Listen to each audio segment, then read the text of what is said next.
I wear my hat. This is kind of mandatory when we're on the air, but It's true, yeah. I was rather sort of blasted because I got like a phone call from my dad, and I think it was on the weekend, and I was at church, and then I'm driving home. My dad calls me. He's just like, the new Indiana Jones movie.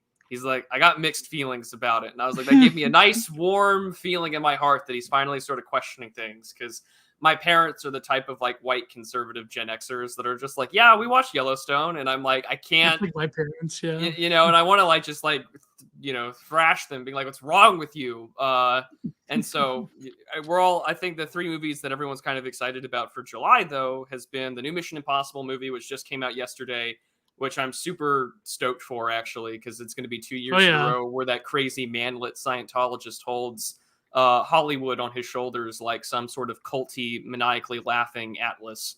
And then Barbie, actually, no, there'll be 4 movies. Barbie, Oppenheimer, and then the Venture Brothers movie will come out.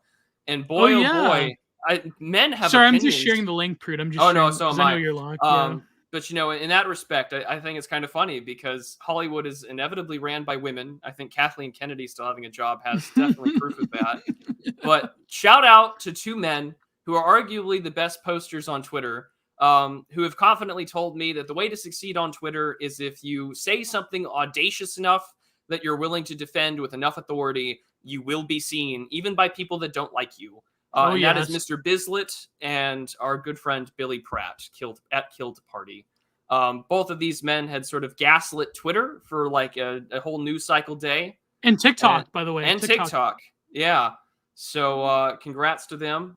They managed to successfully troll and gaslight Twitter into Margot Robbie being mid. So props off to them. I can't wait to see how that plays out. I imagine that somewhere there's a hit piece in Redux or some feminist aligned website that's just waiting to be read. You mean Annie Slats is getting well, that's funny because Annie Slats hates Billy to begin with, so. Oh, then you know she's going to write that. She's like, wow, Billy Pratt and Bislett got like over 25 million combined impressions on Twitter.com over, you know, calling. I mean, spread the fake docs of Billy based off of this this Google search. Yeah.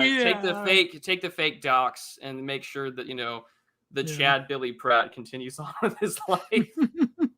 No, but it's been crazy. I mean, I of course absolve myself of all gender discourse now because I'm a grass toucher now. Okay, I'm a fake. No, I'm kidding. But I think what's very interesting is that, first of all, it is quite insane to see that Bislett got 32 million impressions on the tweet. And I believe that Akira account, or Kira, the one with the what's that cartoon? Because that cartoon was kind of like a bit more Xennial than Millennial. Timmy, Billy, I don't know. It's like one of those like cartoons that kind of verges. I'm not gonna know. So anime, yeah. But you know the one. One. Yeah. Fishy friends of that grass is astroturf. Well, I may be dating a fad. No, I'm kidding.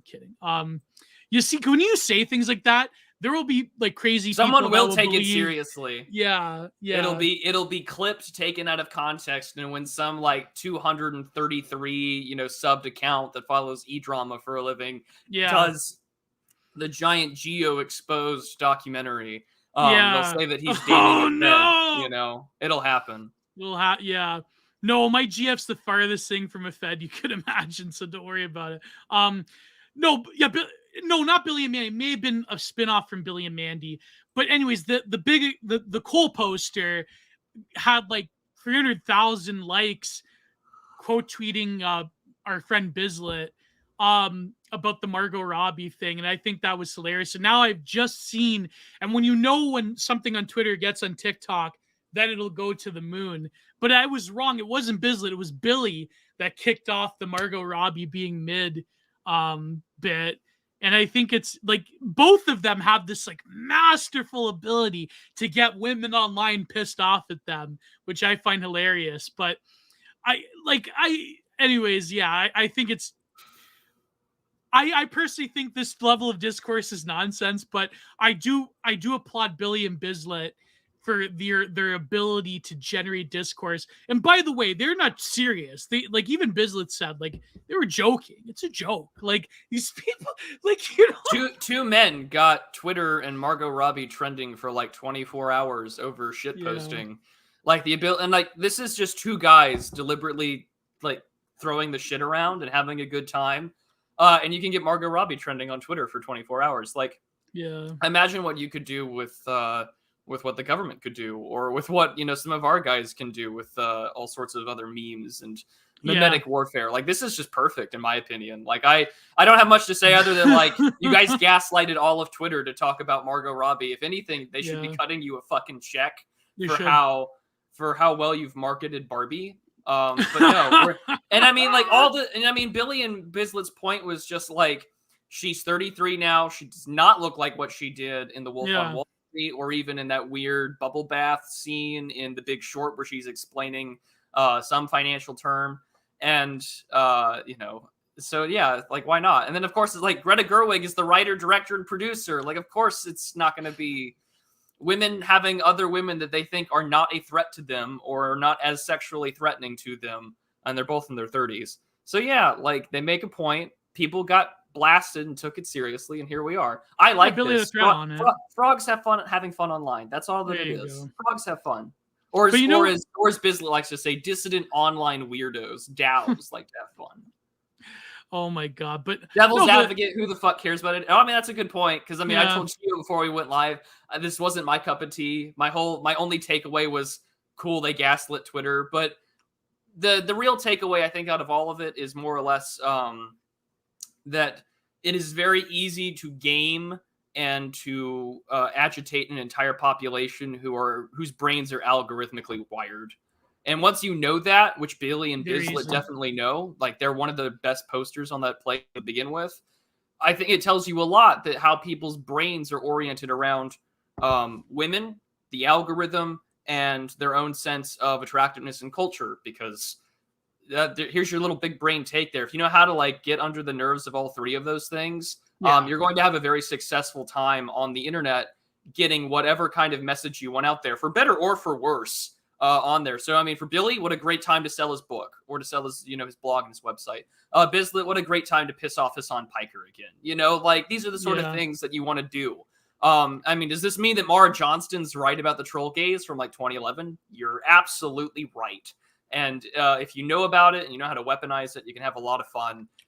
And if you think that, and this isn't even about the election or anything like that, wait till more concentrated. Oh, next year it's going to be, More like later this fall, when the first debates start happening. It's going to be an unprecedented, like, shitstorm on Twitter. But you know, it'll be a good time. Good point, Beatnik. I'm too afraid. Like, I've seen takes where I know they're going to lift off, but I've deleted them. Like, recently with the whole viral tweet by the guy, like, the punk bar thing, by that Waisto looking EDM guy, where it's like, we don't accept Austrian Painter fans in punk bars. And I had the tweet about it that, like, you know, I could tell was going to lift, but I'm like, I'm too afraid, which maybe I should not care, because when my book comes out, you know, it's good marketing. But I think but that's the thing. And recently the Jordan Peterson thing against anonymity, which I am writing an article about, I think people don't realize, and hopefully it'll be an IM 1776. I think people don't realize why Jordan Peterson hates anonymity so much, because it goes back to his, like, Jungian depth psychology days. And I'm actually having to, like, go back and pour over his, like, Kohler magnum opus to you know. Are you going through Maps of Meaning right now? Well, the parts about the shadow, but I mean, there are quotes from Jung that are probably more pertinent. But I think, like, the way that Jordan Peterson frames the shadow in Maps of Meaning, it's like you could see why he hates anons.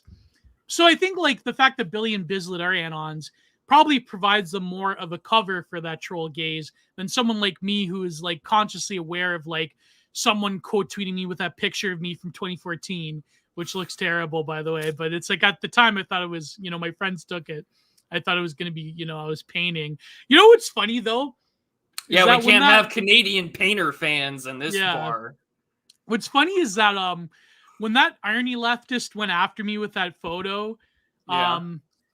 I think like, and listen, I don't say this because like I think by the grace of God go everybody, but he had some recent medical issues, and I don't really it's the guy that impersonates Nathan J. Robinson, and so I have no hate towards him, but and what happened to him generally sucked, right? He had this heart condition thing, but it's funny though is that when they were bombing on me, people had to admit that the painting I was painting was actually pretty good. I thought that was like the funniest thing ever. They're like, this guy's an evil incel fat ass, but yet his painting is pretty, pretty pleasant. Which I found was hilarious. Sensitive young man before it was cool. Yeah, exactly.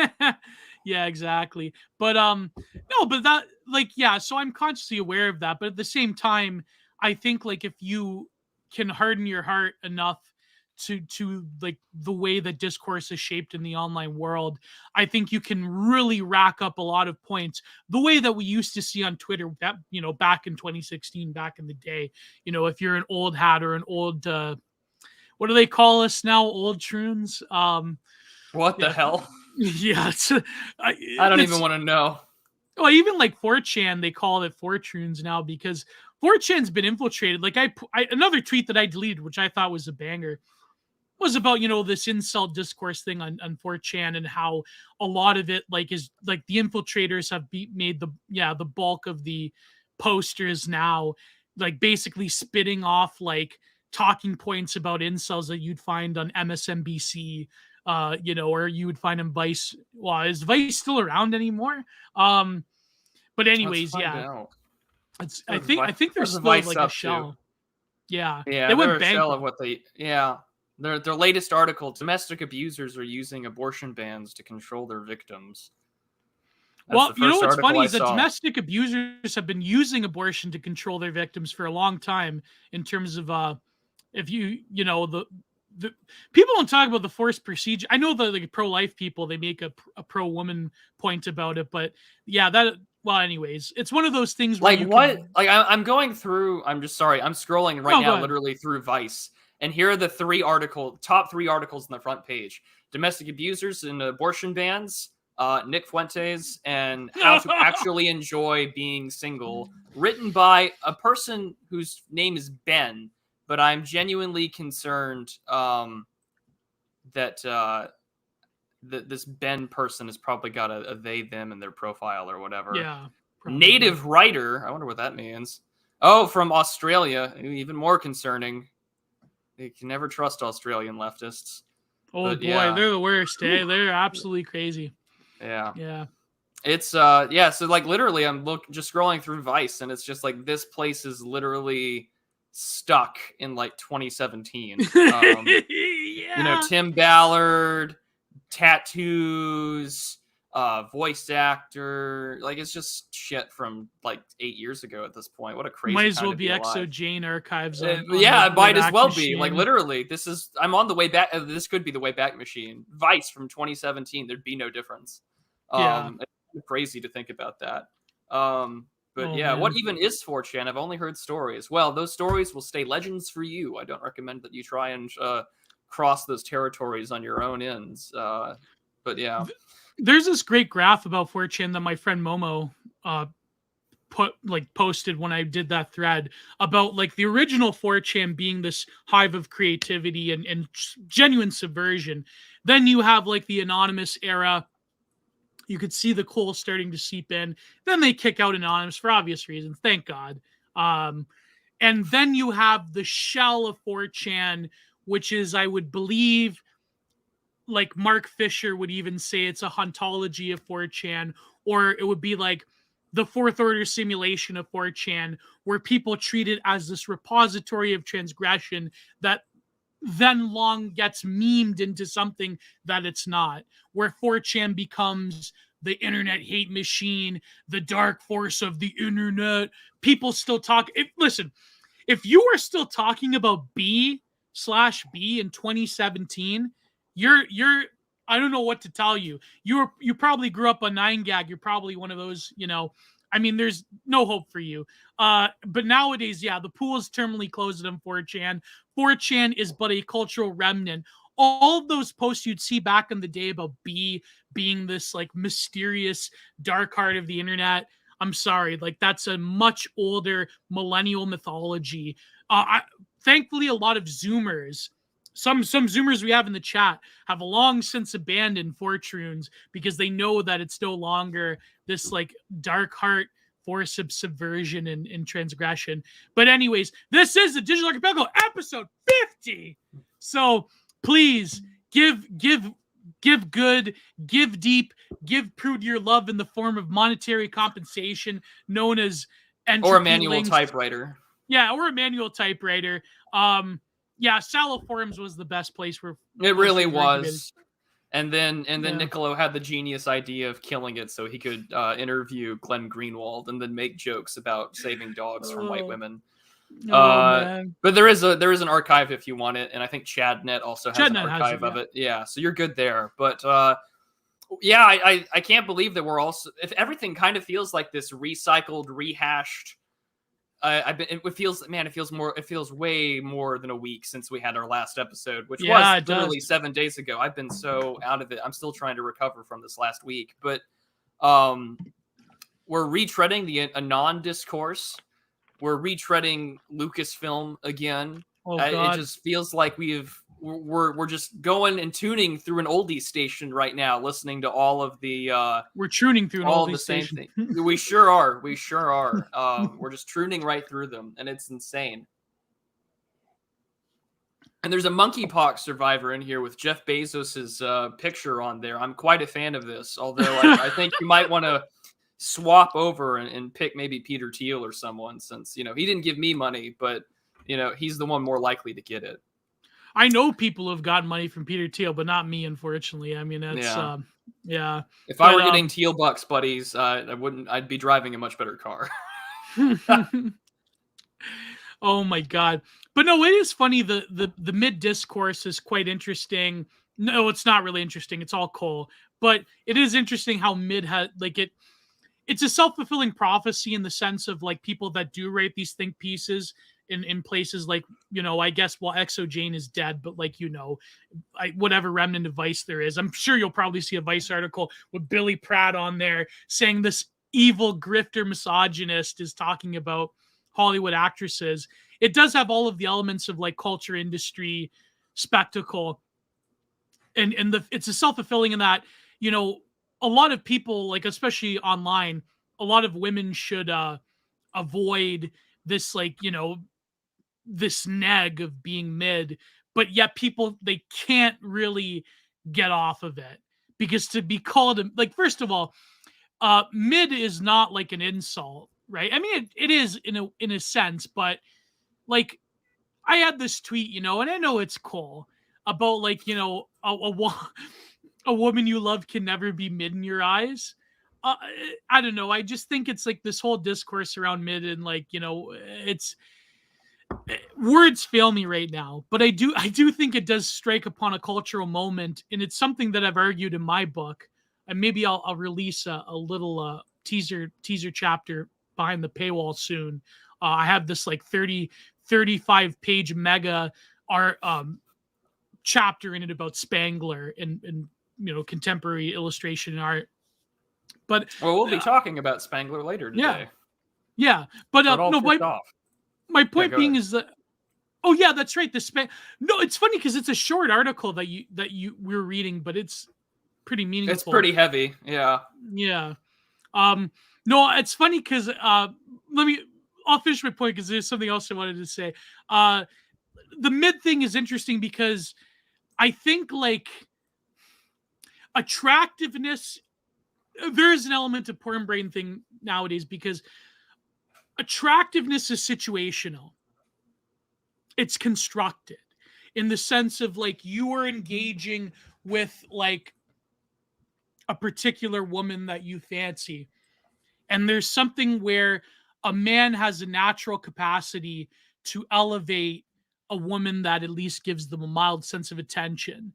And so there's like, for example, there's been tweets. One of them, I believe, was it? I don't think it was Fishy Frenzy. I think it was another person. It may have been Atrazine Groiper.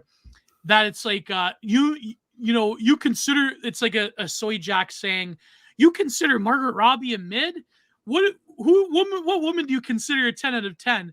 And then the Giga Chad goes, the woman that smiled at me 7 years ago is a 10 out of 10. So it's, but our good friend Remnant Poster, who listens Remnant's and is a fan of the show, we're great appreciators of his work as well. The worst thing is that no one actually said she was mid. People just think mid means anything less than perfect. Yeah. Absolutely. And if you think she's mid, what's 10 out of 10? Literally, that was their whole point, was that she wasn't like this idealized form of a woman. It's just an absolute mess. By the way, you got to really appreciate Remnant Poster. I'm not going to say, but put it this way: Remnant Poster is an oldest of old had, and he's seen it all, and he's probably, if you want to follow a poster in the purest sense of the word, go and follow Remnant Poster. I mean, the man has been through everything, and he's probably, when I think of a poster, the way that they were back in the day, I think of Remnant Poster. I think of Julius. I think of Suspicious Pancake, like people like that caliber. There still are great posters that just cut through the coal, like one of those giant industrial turbines like nothing else. And Remnant Poster is probably one of the best. He's probably, in my estimation, not top 10 but top 5 of all posters that I've encountered over the years. And some, people on that list, some of them have fell off. A lot of them have fell off hardcore.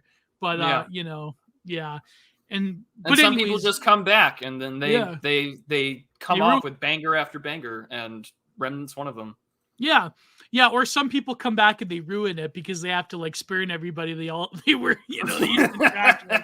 But Remnant's very good in that respect. Billy said he didn't exactly call Margot Robbie a mid. It's just that, here's the thing. Robbie is not a mid, okay, but she's not my type, okay. I don't like the blonde Hollywood. Listen, give me give me the synthesis of Jennifer Connelly and my girl Monica Bellucci, okay. Older Hollywood possessed. Okay, here's the thing. Here's a good point. You know how AA does the who would you do threads, right? Oh, yes, the thing that's had him muted for a long time on my... But I noticed one trend. Older Hollywood actresses that have a level of grace and have a level of mature, true beauty get beaten out by bimbos, bimbo Hollywood, modern Hollywood actresses all the time. Because I think people have destroyed their ability to see true attractiveness. Now, is an older Hollywood actress, I'm talking from the 60s, 70s, even the 80s, are they 10 out of 10 by, today's, OnlyFans porn adult standards? Probably not. But in terms of the level of depth of beauty, I think it's something that has been lost. Because we have nowadays the extremes. We have the bimbified, perfect idol of a Hollywood actress. But we also have this, weirdo fetish girl next door OnlyFans element. And it's people, they don't appreciate what beauty was, right? Beauty is a form that goes beyond just mere appearance, right?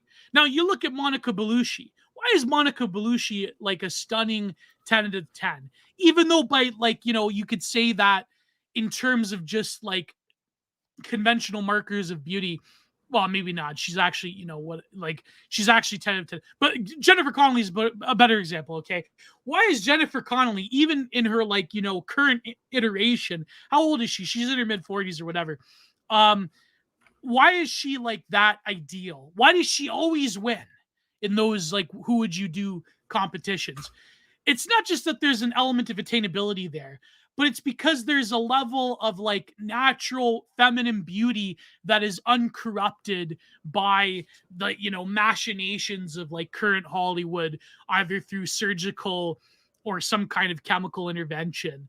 There's something there. And I think, I hate to say it, but younger generations, I don't think they really see beauty for what it is in terms of something that's divinely inspired, right? That there is an element of corruption, there is an element of commonness, and there's an element of uniqueness within beauty that I think like actresses like Margot Robbie don't possess, because they are the archetype of what, like, 10 out of 10 Hollywood beauty is. And so, yeah, I think that's why mids are the most beautiful of women, because mids imply some amount of like graceful imperfection that attracts a particularity of attractiveness rather than the generality of it, right? That's why if you love a woman, she's probably a 10 out of 10 in your eyes. So sorry, and Rand, I know this is a long way to say beauty's in the eye of the beholder. Yeah, exactly. Yeah, it's like what Oscar Wilde said. Newgloff is right when he says that the most beautiful woman versus random cashier meme wouldn't have taken off prior to the 2010s or 20s, and that I wholeheartedly agree with, because you would not, under any circumstances, have like, I mean, yeah, there were skin mags and everything, and the internet porn was still around for the last like 40 years, almost 40 years at this point. But I mean, I think that things have taken off because the standard for Hollywood has just decreased so quickly. Like, we want uglier people in Hollywood now. We have seen this like great lowering of expectations where to diversify is to be ugly, and to take, and I mean, that was the point that I think even Zero HP Lovecraft made. Like, when was the last Hollywood blonde bombshell? Yeah, like Margot is it, because I think Billy and the rest of them had that same question. Like, the question you should be asking yourself, why aren't there any more Margot Robbies? I think the closest you get nowadays is like Sydney Sweeney, and that's about it. And I don't pay attention too much into Hollywood, because at the same time, like, even if I wasn't, say, red-pilled on certain questions about like its operating system, its history, who kind of like runs things and moves money around, I still would be pretty damn disappointed in seeing how the quality of films has dropped off to such a point. I'm more excited about independent film projects and foreign movies than I am anything Hollywood puts out. But it does indicate to me that, like, yeah, like, I'm more interested. And I think the other thing, too, is that it has a lot to do with the fact that we've become a lot more lonely in the last 15, 20 years than anything else. There has been this great insular world. I mean, I talked about this in my latest video about digital realism, like the Jack-in pioneer of, the John Perry Barlows of the world. Like, that frontier has been conquered. In 30 years, we've conquered the digital frontier to a point where, like, everyone knows where the major cities are. Everyone knows where the major sites are, like Twitter, Instagram, Telegram, Facebook, social media, all that sort of jazz. And at the same time, we've witnessed, all these basic ideal simulations or simulacra of eros being monetized, hijacked, and to sort of transmogrify your own brain to where you don't even think anymore. You have to make sure that the girl makes that Iago tongue out, eyes crossed look on her face in order to enjoy yourself. And so, like, yeah, like the girl that like gave you a nice smile at the Starbucks barista is going to be way more memorable than, like, woman clone, Belle Delphine clone number 1255, right? Like, it's just the natural order has been substantially inverted. And yeah, that feel when I'm bowling alone, it's definitely true. Yeah, exactly. So, no, but that's the thing, though. I think, like, it is true. Our perceptions of things are fundamentally skewed, and we wanted to cover the Billionaire Psycho article, but I think that needs a whole show. That needs a whole yeah. But yeah, that's what I mean. Like, it's just. By the way, it's quite funny because one of the comments on Oren's stream I had recently on Monday was that I tend to, someone said, like, I put you through a lot, Prude. I put you through a lot of abuse. Oh, I got someone messaged me, or someone, oh no, I was in AA's chat, and Mr. D was just like, Oren, you needed an experienced Gio wrangler for that stream, and I just replied, there is none. There is none. You know what? The last fun movie I actually really did enjoy watching that wasn't, I mean, I guess you could call it's sort of like an art film, but I don't know what you would call it, was Inside. Have you seen that one? I think I've heard of Inside. With Willem Dafoe, where he gets trapped in a penthouse, and I don't want to spoil it, but like, I quite enjoyed it, and I thought it was definitely worth it. And then that feel when the cute cashier has an OnlyFans. I mean, the big problem, I think, is and we've talked about this before, is that the girl next door fantasy has been hijacked because you can have the girl next door for $8 a month, and it's pretty bad. Yeah. But yeah, Inside's really good. That's my movie recommendation. I know that there's going to be like 3 movies that we're all going to review pretty soon.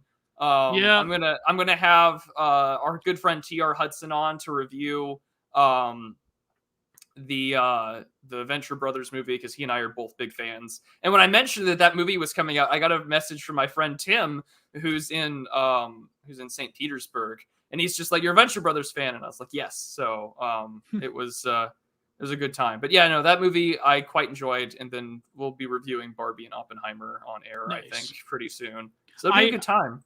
Oh yeah, I recently watched this French. I kind of don't recommend it because near the end it got tedious, but you can find it on Tubi. It's called Romance X. It's this like French quasi bondage film about like a woman, this like super skinny French woman that goes through this like neurotic, like nihilistic approach to her own romance with this actor, and she like keeps getting into these situations with other men, and it's quite you know, it's one of those French romance films that are quite off-putting and strange, but it was good though in terms of the dialogue. Oh, I just saw the cover. Good Lord. Yeah. There you go. Oh boy. Yeah. So yeah, that's oh boy. Goes without saying, French film. Yeah, that's true. Thoughts on Ridley Scott's Napoleon trailer? I think Joaquin Phoenix is a good choice. Yeah, I know everyone's sort of complaining that Napoleon was way younger, and that's true, but I'm gonna just hold my breath on it, because it could either be really good or really bad. Ridley Scott has done a film in this setting before, back in 1979, The Duelists, which is one of my favorite films of all time. And then but at the same time, I can't help to think to myself, the last major historical movie he made was The Kingdom of Heaven, and that is a subversive dumpster fire. Oh, God. Even though the director's cut redeems it a little. I have a soft spot in my heart for that movie, but it really bashes one side of that conflict over the other. So yeah, it's not a good time. I remember watching with my old man at the time, and he like started freaking out halfway through. It's like, this is terrible. The Muslims would never see the Muslims good, Christians bad. And it's like, yeah. It's bad. It's Red Pill Me on Kingdom of Heaven. It's a cinematically beautiful film, but it is anti-clerical, anti-Christian, and it portrays like the big Saladin sort of like simping is real. And the only really good standout role in that entire film is Edward Norton playing the king. And he's not in the movie very long, but he steals it for me, because Orlando Bloom is a bland actor. Like, you have to give him either a comedic role or something like with really good direction, because, he's good in the Lord of the Rings movies. He's great in the 3 Pirates of the Caribbean movies, because those all had really strong direction, or he was playing a more lighthearted comical adventure role. But you give him a role where he's meant to be like the serious man trying to find his faith and understand where he's at in the Holy Land, and he's just stiff and kind of, and he's sort of like not really understanding or respecting where the people that are there, what he's defending. And it's like, and it also does a really big disservice to the actual character he's playing historically in the battle that they're in. So I'm not a fan. It's just bad history at the end of the day. Yeah, it's really bad history in that respect. It's very Bush era too, when you think about like Hollywood liberal protest did that movie come out? I think it came out like 2005. Yeah, that's like peak Bush. Yeah, peak Bush. Eva Green did look really good in that film, though. That's true. I don't think either of us have you seen Sound of Freedom? I mean, we might as well just get all the movie takes out of the way. But I've not heard seen of Sound of Freedom, but I have not watched it. I was going to sail the high seas and make and get a copy and watch it, because I'll be perfectly honest with you. What I've actually started watching, I'm going to come off like a terrible sci-fi fan, but I'm actually watching Firefly for the first time. Oh yeah. So I'm quite enjoying it. I watched a few episodes back in the day. Yeah, so I'm watching Firefly, and I'm enjoying it so much. But yeah, it's someone's saying we should watch it. It's pure nectar. Well, and it's funny because like I know Jim Caviezel, or however you pronounce his last name. I just know him for playing Christ in The Passion with Mel Gibson. Yeah. which is a fantastic movie, which I will always recommend to people. But and I saw an interview where he's talking about like adrenochrome and stuff, and you're just like, we're giving that red meat to like lefty journos, where it's just like, there we go, right? Like, I remember in that series he did recently, or a few back in the 2010s. What was it called? Person of Interest. Yeah. Was that him? Yeah. Yeah. Person of Interest. That was also a New World Order type. No. But I mean, it was one of the Nolans, right? Yeah. Christopher Nolan, or no, was it his brother? It was his brother. I think so. It was a good, like near the end, it got too like with Michael Emerson and stuff like that. But I think it got canceled. But I mean, I put it up there with those shows like The Blacklist, or which my parents watch all those shows, man. No, I mean, so do mine. And what makes it worse is that like you can see the concept get interesting, and then as soon as like around the presidential election of 2016, do those shows just take a hard, heavy hit into the shitter. Because like I walked in one time when we were cooking out, and I bring in burgers in from the grill, and then like one of the FBI guys is just like selling like fascism under the American First banner, and I'm just like, fucked. Get fucked. I laughed, and they're like, "What's so funny?" And I'm like, "This is just bullshit," And I've not seen The Last Duel, but I have heard that, Didn't Person of Interest have one where it's supposed to mimic like Richard Spencer's American? Yes. Yeah. The group in DC, the dorm room. I think one of the characters was actually modeled off of Scott Greer, because this is when Scott Greer got doxxed. So it's like you could probably tell, like it was like that dorm with all the white, like with the swoop hair, and it's supposed to be the well-qualified gentleman. Yeah, what was Spencer's like policy wonk group National called? Policy Institute. MPI. That's where he did the infamous Hill Victory speech. Yeah. That's one of my favorite memes. This is just like, well, good morning, sir. You've just come out of a coma since 2016. Oh boy, I can't wait to go to the next MPI conference. How does Amren keep doing it? Do they still get protests, or nobody cares? I don't know. I think, but they also keep shit kind of hush hush. Yeah. So I mean, also the places they tend to do their conferences tend to be in like pretty out in the middle of nowhere hotels and places. So no, what do you mean nobody cares? I mean, like, I don't mean that nobody cares. I don't. The activists. I don't know. I mean, everyone kind of knows who they are, right? Yeah. I do have to chuckle because I know that.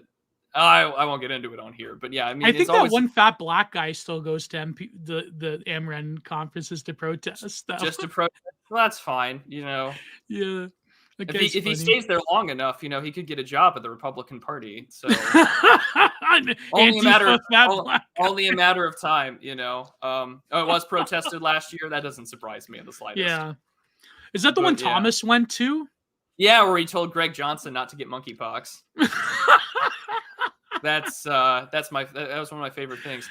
And yeah, the SVU episodes. This is the thing. If you watch Law and Order SVU, you watch any Law and Order television show, you think, damn, man, there are a lot of white people committing crime in New York. And then you look it up and you're like, you'll never get a statistically accurate Law and Order television show because it would get canceled within the pilot episode. Like, holy shit.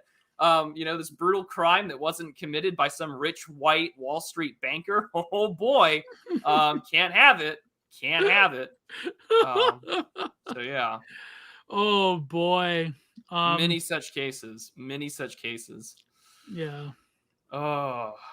Yeah, all Law and Order type shows are bad. I mean, even Netflix's reboot of doing a TV show of The Lincoln Lawyer was just awful, for some shitty stand-in. You had like a Russian mob, you had like a video game developer, a murder, just awful. They couldn't get McConaughey to do Lincoln Lawyer again? I guess not. They had some Hispanic actor do it. And it was not, and it was just like, yep, we're, this woman, we're gonna have a black woman who, we did a pro bono job, and now she's my driver, and all. It's just a mess. Yeah. I love the demographic of criminals and commercials too. It's always like white bandits with like a black and white striped shirt and a black, mask hat on. It's not 1955 anymore, so. The Gamergate episode is like, you can't top that one. Oh, the SVU Gamergate? Yeah, you can't. Yeah. You can't. SVU is like, what if every crime was the Duke lacrosse?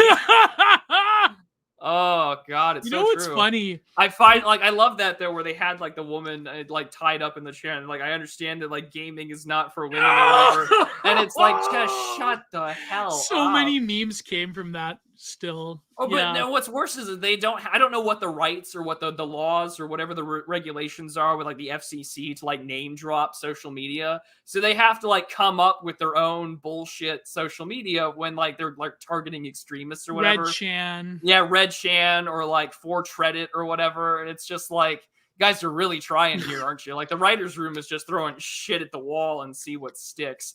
What is this actually? Yeah, no, this is all real. Rag Place. Yeah. It's all real. It's all real. The best is when Carisi said like, no, wait, guys, Chad and Stacy, they're not real people. They're just names for people, categories of people. And it's like, it was so funny. It's like trying to explain your overly online personality to the, like to your boomer parents is what that would like. Those shows are trying to do that in the most liberal way possible. New York City crime can be bookended by Death Wish in the 70s and The Brave One in 2007. So true. So true. So true. And wait until Sped Kaczynski. I'm not going to put that one up, but wait until Law and Order discovers that kind of posting. Can't wait. Can't wait. It'll be so bad. I can't wait. You have the Mike Ma tweet up there. Yeah. You'll have, what's her name? Just like, Mariska Hargitay. Possibly, Mariska Hargitay being like, how could they say such genocidal rhetoric, and now Stabler's back, so they'll have him like go rough up on someone. Not so tough now, TND guy, like it'll be bad. I can't wait. Stabler, you know what? They ruined him because Stabler was like the only good character in the first like the early seasons, and and he quit with good reason. And then they brought him back. Although I'm not going to lie, what kills me is that he did 2 seasons of the most like weird drug trip fucked up show I've ever seen. Oh, that one. Yeah. What was it Imaginary called? Or whatever. Yeah. I'm trying to think of what the show was called. TV Where he show. like goes around the hotel. He's just beating up the bell. With what's his name? Because it's got, Happy. It's what it was. With Christopher Meloni. And he had, the guy that may or may not have done something to his wife, the Patton Oswalt character, as the sort of imaginary voice. And of course, it's got all of the woke tropes in there, like ex-husband, ex-detective. It's got to like go save his daughter of a certain complexion, and like at the same time, just this brutal gore fest of like taking advantage of every kind of like criminal aspect. Like it's a weird drug-fueled trippy show. I don't recommend it, but I mean, if you're gonna drink and watch television, I guess that would be the show to do it. I liked him in Oz. His character's good. Yeah, he was in Oz. Yeah. Man, what a he was. Wait till Hollywood discovers night owls. Yeah. Oh so boy, they'll try to like do a Twitter version of Spaces where like Carisi or like Mariska Hargitay's like listening into the night owls talk about TND. So it's like Stabler. What does Red Scare Zionism mean? Can't wait. I can't wait. But they'll have to have like 2 like e-girls that look like Anna and Dasha, but it's they're confidential informants. It'll be great. Yeah. It'll be great. But they'll have to call it like something besides Red Scare. They'll call it like, I don't know. They'll have to find some, they'll make it work. It's such a disaster. At the same time, I can always go rewatch Death Wish and understand that that's truly the white male's catharsis in 2023. He's watching. 100%. But it's very funny. Fed Scare. There you go. Fed Scare. So true. So true. Dana and Asha. There you go. Perfect. There'll be like some promptu, yeah. Oh, it'll be bad. It'll be bad. Soviet Sadie's. There you go. They're not that creative. No, they're not. No. Like if we were gonna write parodies, like for instance, our good friend Enoch Powell on Twitter, at Mog the Urbanite, has been writing some e-celeb fan fiction, which I may or may not have narrated one of them. But that would be something that he would write, not someone that is one of the shitty, contract writers for these Law and Order television shows. It will be called Ted K Talks. So true, so true. There you go. But I mean, all this sort of kind of goes back into: did anyone get this right? Did anyone look at fiction and media and think, did anyone get this right? I'm trying to come up with a really awful segue into what we're supposed to talk about. But our friend Johann Kurtz, who writes Becoming Noble on Substack, which I highly recommend that you read. He's a really good writer. He had given us this Twitter thread that he posted a few months back about James Blish. James Blish was a British science fiction author in the 1960s and 70s, as well as into the later 80s before his death.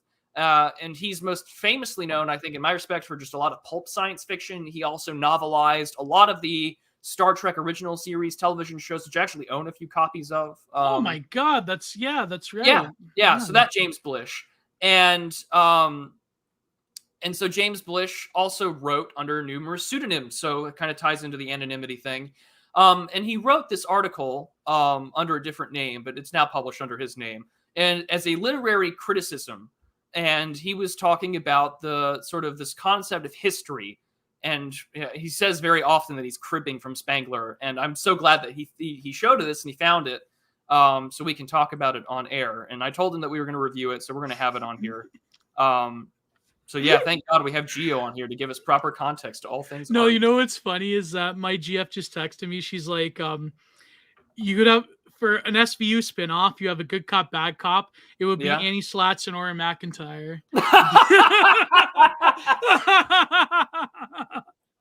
Can you imagine like the worst pairing of like polar opposites?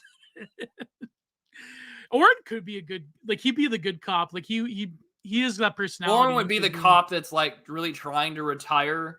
He'd be like Columbo. Because he's seen how bad like the force has gotten. He's just like, I used to rough up people, and I could get like, some guy arrested. And then, he'll sit there in the interrogation room and tap the sign or whatever, like it would be a good time. It'll be a good time. Yeah. But by the way, didn't Roddenberry, I believe he had a nasty habit of basically stabbing co-writers in the back and like pretending that he lifted all of the, it was all originally him and that he had no co-writers, kind of like Freud or even Heidegger was bad for that. Heidegger was terrible for like burying his influences, but Roddenberry especially, like I believe a number of co-writers like hated him after because he like would just he said, no, it's all me. I came up with everything, So, yeah. Unbelievable. But yeah, I mean, it's a crazy time to definitely be alive in that respect. So yeah, it's kind of funny. But yeah, let's go get to the wonderful article that we've got set up for today. Let me go present, share screen. Here we go. So from science fiction, a Probapossible prolegomena to the ideareal history from James Blish. In this essay, which means trial, I propose to do 5 things: define science fiction, show why it arose when it did, explain why it is becoming steadily more popular, demonstrate that just as it has thus far produced no towering literary masterworks, keep in mind that this is in the 1970s, and so no such work can be expected of it in the future, which I think he kind of got wrong, and its place in a familiar phenomenon in world history. So we're going to have a lot of fun time with all sorts of fun sci-fi words getting thrown around because this is what he likes to do. Nothing so much gratifies the critical temper as criticizing other critics, regardless of the subject matter that they are all ostensibly examining. To put my readers at their ease, I shall begin in this enjoyable mode. Archaic zealotypia. As others have noted, both historians and creators of science fiction are often eager to claim for its respectable ancestors, working backwards through Voltaire, Swift, and Cyrano de Bergerac, to Lucian, to Samosata. Most recently, Peter Nichols has carried this process probably as far as it can be made to go by including in science fiction's family tree the Epic of Gilgamesh, which seems to have been composed a considerable time before the Sumerians discovered that they could produce serviceable laundry lists by biting spoiled bricks. Damn, that's a little spicy there to talk about clay writing. It should be noted, however, and he died in 1975. I thought, well, some of this stuff was published posthumously, but yeah. So this was published 79. 79. So this is like posthumous publishing. Look at that. Because this was the name that he published this originally under, was William Atheling Jr., died in 1975. But anyways. That his examples are not so primarily ancestor worship or fake genealogy, among other things. He instead is out to show certain traits and states of mind findable throughout literary history, which put together like a puzzle pieces unite to form works which we call science fiction. If there's any real objection to his approach, is that we are most successfully define things by their centers, not their edges, in Dr. Jax Cohen's telling formulation. The formidable Professor Darko Suvin, the only formalist critic of science fiction known to me, is not an ancestor hunter either, but his definition of science fiction as the literature of cognitive estrangement eliminates family trees by permitting the inclusion of more ancestors than all the others put together, including some not intended as fiction at all, like an international convention of everybody named Smiths, Smiths, Blacks are also welcome. The critics of this apparent opposition are equally numerous and cover a wide spectrum. Among these, we may safely pass by the group exemplified by Judith Merrill, whose members' science fiction is simply the now thing and where it's at. The central general tenet of this school is that science fiction wasn't possible before and coincided with the advent and rise of new science and technology. We should stop here and discuss these paragraphs. Yeah, I was about to say, that's pretty interesting. That's it. I think this is a definition that a lot of people go with, is that science fiction, those are the two schools that you get, because there are some that you'll see these on YouTube videos and thumbnails all the time, right? Where like, actually some of the earliest science fiction tales were told in ancient Greece and plays about going to the moon and fighting people. I think most famously, there are those travel log stories, that people would say to give the tourist definitions of a Roman who went to space and then said, like, well, sadly, stay tuned for the sequel. And then he never wrote one. Or maybe it was lost to time. But those are the two. Or maybe he died of some horrible disease on his travels. Yeah, right. But what do you think? Those are really two camps that I think we still see to this day in the 2020s. Yeah. I think that what's very interesting is that when it comes to science fiction, I mean, I think that perhaps saying that historical or mythological tales as qua science fiction is a bit of a presentist sort of like reaching back. But at the same time, I feel that science fiction, like, okay, this model of cognitive estrangement, it is, I would say other genres do possess that as well, certain elements of fantasy. But at the same time, science fiction does have an ability to, in some ways, manifest what could potentially be the actual into the real, unlike other genres of fiction. Now, there's a lot of science fiction that has straight up predicted the future. I would say that even within the cloak of mythology, or sort of like capturing a more impermeable zeitgeist, that it's like, I don't know, maybe they're accessing, maybe Nostradamus was accessing some kind of Akashic record, who knows, that you could say that there was some element of science fiction there. It's very interesting how this essay is more mature in its reach, trying to understand the genealogy of science fiction, than like most sci-fi nerds nowadays that view science fiction as sort of like repository of fantasy. I think like the video gamification of science fiction hasn't done its, not to bash video games, but it hasn't really done its service to it, because then that becomes like a victim of like the trope. The trope becomes everything. Fallout has to degrade into something, Mass Effect or whatever. Like, it's got to like always perpetuate itself within this like serial entity that just goes along older lines. But if we do like view science fiction as a fiction that at least in some ways has a communication or a communion with the real, or the potentiality within the real to structure reality in a certain way, I mean, it is unlike all genres in that respect. It is something more. But at the same time, it has been degraded as just pulp and like, fantasy for young men. And it really hasn't ascended into like, quote unquote, high literature. But of course, nowadays people don't care about that, because, high literature is sort of a, rarefied air that's no longer has a force within culture. Even the novel itself no longer has a huge pull, unless it becomes a movie or unless it becomes a video game. So it's like science fiction for so long has been castigated as like low pulp literature. Now it's like taking its revenge on high literature, but becoming like the main genre of like all pop culture industry entertainment genres nowadays, right? So yeah, a lot of different things. What are your thoughts on that? These paragraphs. Well, I got a few. I might go off on one or two tangents because you mentioned like the games industry, but I think that this dichotomy though is still very true because we consider. I mean, science fiction as a term is relatively new, and I mean, I'm going to just go get to Google Ngram real quick, so we can get a good look at that because like the word science fiction, or just that term, from it only takes off really after the war. It really pops off in 1955 is when it really starts to boom, and it goes up during the space race and is seen its like upwards and downwards decline like a stock market.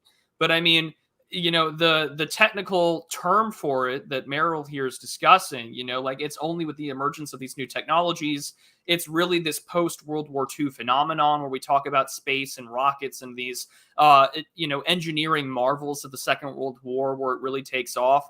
Yeah, that's where the term comes from. But stories wherein I can imagine a future or an alternative world where my technology or my ability to access things that are borderline fantasy, right? Like that Isaac Clarke bit, or is it Isaac Clarke or not Isaac Clarke?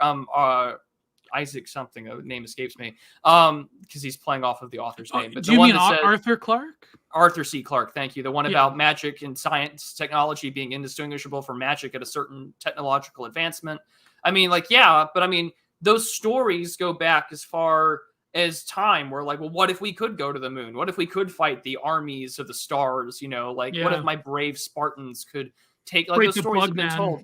Yeah, right? Like fight men from the clouds or whatever. Like those stories have been told for as long as can be. So literature of cognitive estrangement. I don't know, because like if I'm cognitively estranged, wouldn't that be? I mean, you could almost say that's like, if that's the case, doesn't like isekai fiction fall into that category, right? Like literature of cognitive estrangement. Like, well, I've just been teleported to this weird fantasy setting where I can live out like a JRPG or whatever, right? Like that would fit the role. But that's also been tropified to hell. And it's funny because like I think science fiction had always been this nestled sort of, I don't want to say it's been, it's been like, oh, it's a nerd thing, you know, like it's what nerdy white guys are into who read popular mechanics or popular science. And Japanese guys. Yeah, Japanese guys, right? And so, because I mean, the Japanese have their own strange mix of fantasy and science fiction. Like they have this weird, I think it's basically propaganda for the Japanese self-defense force, but like I think it's called Gate. And like the Japanese self-defense force discovers this gate to like this like medieval world. So it's like the advanced 21st century Japanese self-defense force like kills dragons and shit. Like it's pretty entertaining. But I like at the same time, it was sort of this like, oh, this is just like nerdy white guys or shut-ins or like mechanic nerds or, you know, the socially awkward autists of the 50s, 60s, and 70s. Guys that would go get computer jobs at IBM or become an engineer or whatever. And like that sort of like other forms of media, like once it became more accessible and the gatekeeping stopped, that's why science fiction has gotten so bad, I think, in a lot of respects, where now it's young adult novels. And the good pieces of science fiction I am reading right now is I'm slowly churning through the Three Body Problem and its trilogy.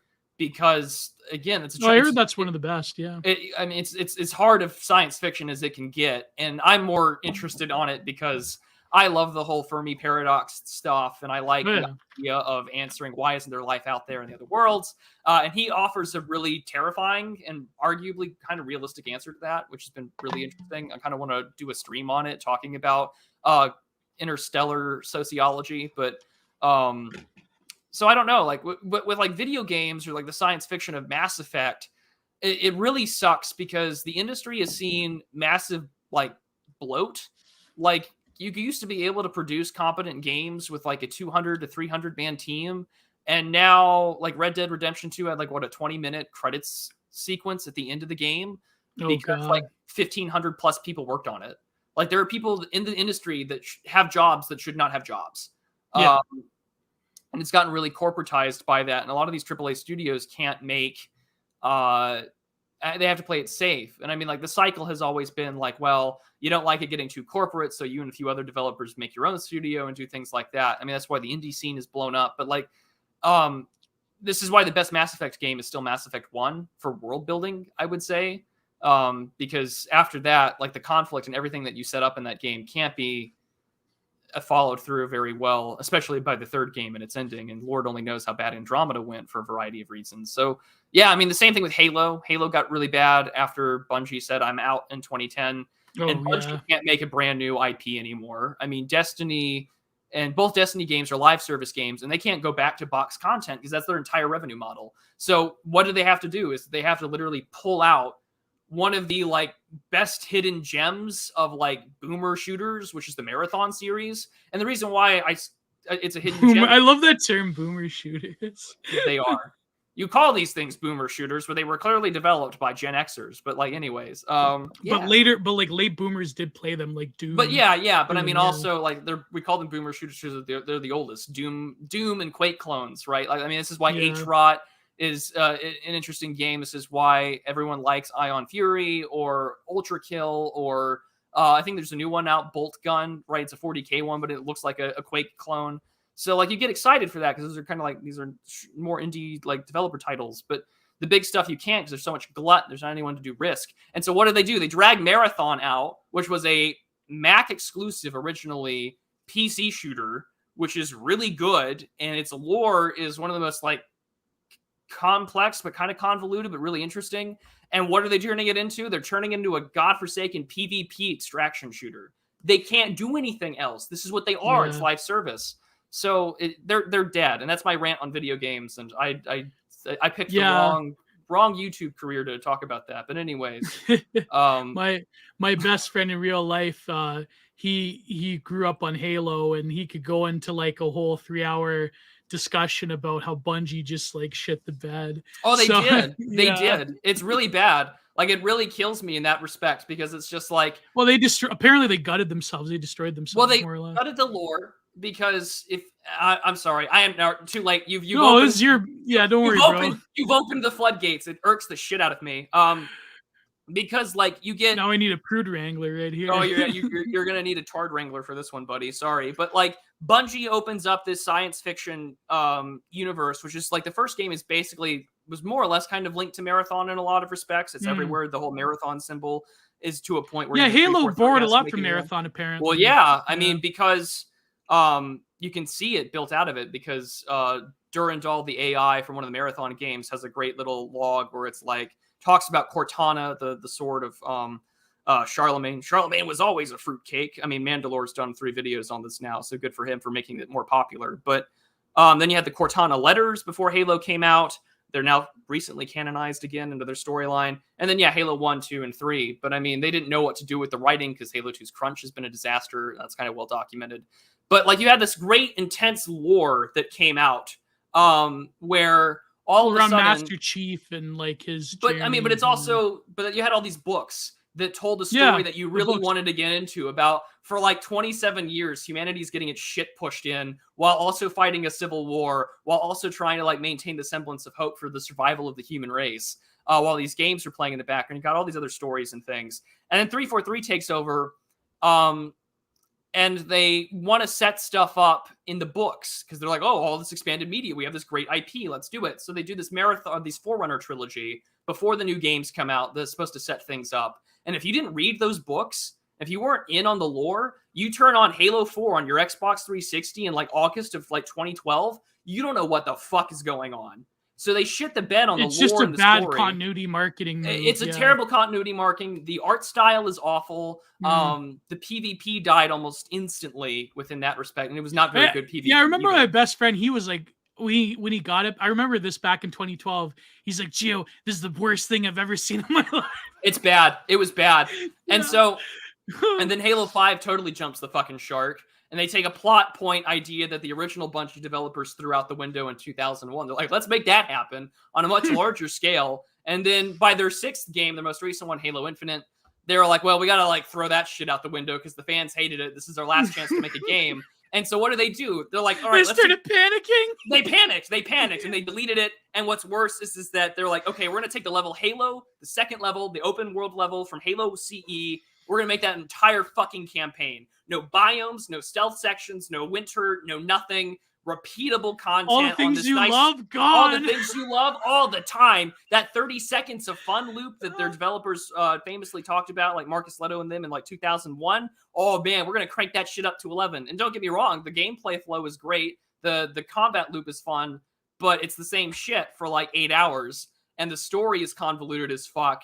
And they should have stopped after the flood was dealt with, because they're like, well, we don't know how to make any more BBEGs, because they're like, well, we can make the Covenant come back. Well, we've already defeated them, and according to the lore, we nuked all their planets.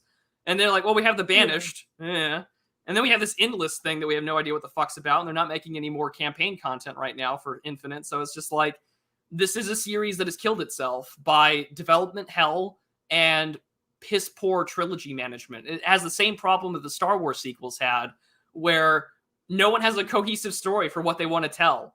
Like, ironically, because of how bad the writings of 5 and Infinite are, Halo 4 looks like the fucking Sopranos tier writing, because, you know, it's the least shitty out of all of them. That's how bad it is. Wasn't there a subplot about like a religious cult, a cosmic, they worship the flood, the bugs or whatever? In the books, yeah. Yeah. I remember my friend was talking about that. They could have done so much with that. I mean, but didn't Master from box product to live service, how Destiny 2 changed Bungie. I watched that talk. I'm so thankful for Private Sessions and Patrician TV for covering it. That is if you want to see how bad the games industry has gotten, go watch that talk from GDC conference of like last year. What's that one video game? That talk is now the director of development at Bungie. What's that one video game reviewer you like? Is it Patrician TV? Like you say he's a TV. But is he like a libtard, but you still like him anyways? What's the? I don't know. I wouldn't call him one. I would just. Oh no, not him, but it was another video game reviewer that you like that does like. I like Warlocracy. I like his stuff because he's Russian, but he's like a very progressive Russian, like an American, like a self-hating Russian almost. Yeah, so it's like Nafuckers. Yeah, but he covers like obscure Fallout mods, like Fallout 1 and 2 mods that I like playing. So. Yeah. This is my guilty pleasure. It's like there are like a small stream of video game reviewers on YouTube that, I mean, hell, I bought this PC and built it from PC Part Picker and things like that so I can develop a way to review and record content. Never did that. Went into politics. What a mess that's been. Oh boy. Oh, that reminds me of real life stuff. You said you were pretty beat before the stream. You have this the personal trainer. You want? So I kind of put out anonymously in sort of where I live. I was just looking around to see if someone had like any experience with like physical training and fitness with guys that have transplants, and I found somebody and I met with him this morning. So he's it's great. That's good, man. But that was a pretty long divergence about Halo, the Halo extended. I could bitch about that for hours. I must find your friend and just have a stream. Yeah, man. I'll tell Josh about this stream and I'm ranting about it. And fucking Remnant just posted me ranting about 343 shit. But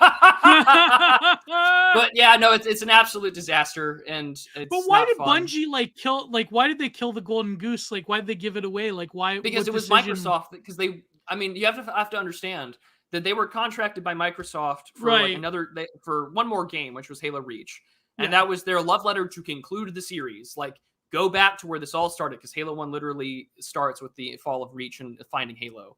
So they tell this great story. It's probably the best out of all of their campaigns outside of CE and Reach. Those are the best ones in terms of like writing and storyline. And they're like, all right, we're done. We wrote this cutesy Declaration of Independence, and then bam, we're done. We're out. And we're going to go back to making things that they wanted to do, which, I mean, they kind of hinted at in Halo 3 ODST with like the little Destiny thing, like the sphere above the earth that you can find in the new Mombasa posters. But, and then they made it, and like Halo or Bungie's campaign is all kinds of fucky, but like as a looter shooter, it's not bad.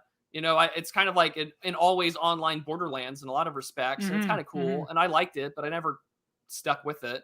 Well, Bungie had huge success after with like other franchises as well after Halo, right? Or well, I mean, to me, Destiny's the only thing they've been working on since Halo. Because when did Destiny 1 came out? Like what? Destiny 1 came out in that doesn't release date. Thank you. came out 2014. Yeah, So 2014. Yeah. 4 years of development for sort of that. And I mean, they can't go back into that. They can't go back in that respect. So yeah. And oh yeah, Seth Zintak is probably one of the best reviewers on here. He's insane and degenerate, but I love him. Those videos are fantastic. But yeah, so I mean, came out in 2014. And for them, it was a really good chance to like shine because this is right after Halo 4 came out.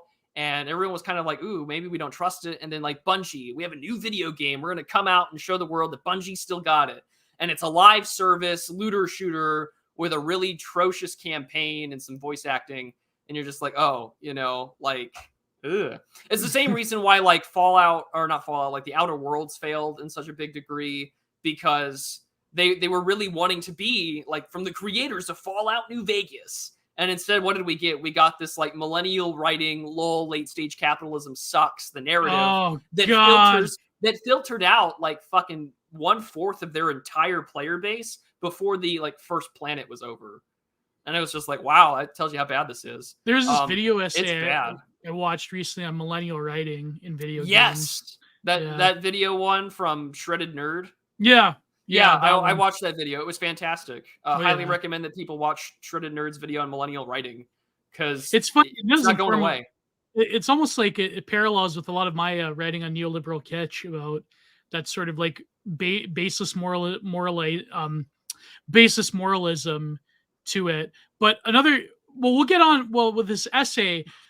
That was a fascinating point about the way that's the reason science fiction, and we see this with video games. The reason it becomes so popular is because we live precisely in this like exhausted winter phase of civilization where, you know, another thing I want to mention before we move on is that, do you have any concluding thoughts on Halo though, Prude? No. I'll save that for like a long. Is Halo dumb, by the way? I don't know. No, I don't know if they're dumb. Or are they going to make a new one? I don't. Well, they keep updating the multiplayer aspect, and that's the other thing that Infinite did is they made the multiplayer free to play, and the campaign was $60. You didn't get your money's worth, by the way, kids. You didn't get your money's worth. I hope that shit's on sale. You know, like the Steam summer sale just ended today, but like, hope you got your shit on sale. But so I don't know if they're done with it. They're gonna keep updating it. Here's the thing. I'm more happy about the fact that the Master Chief Collection, which came out in 2014, which has like all the old Bungie campaigns and shit like that. They keep adding stuff. Yeah, my friend got and that. It has mod support. So on the Steam Workshop, so I don't have to go to like ModDB or Nexus mods for most of them. I can just go to the Steam Workshop, download mod, turn off anti-cheat and play them, which is what I've been doing a lot actually when I have time to play video games. Is I play all these mods, and it's fantastic. And I highly recommend that people do that instead, because I can enjoy all sorts of stuff. I mean, they've killed it already. They're playing with the corpse. I'm inclined to agree, Matt Cat. That's just the case. That seems to be the sort of span of all video game franchises, is that when you bank on nostalgia, it becomes like the zombie formalist thing. That, because again, like we were talking about serialization, that tweet from Marty Phillips, nothing can end nowadays. Right? Nothing ends. And I mean, it's even more terrifying because they nothing can end. They can always bring you back, and actors are having to sign away like AI rights or whatever to their voices. We've already had numerous, political advertisements as well as regular commercials that feature, deep fakes of the dead or. Oh, did you see the NATO one recently? The NATO, the AI NATO one, cringe. They had to like begrudgingly put Orban in there. Yes. Yeah. But like for example, Call of Duty is like the best example. Worst example of that.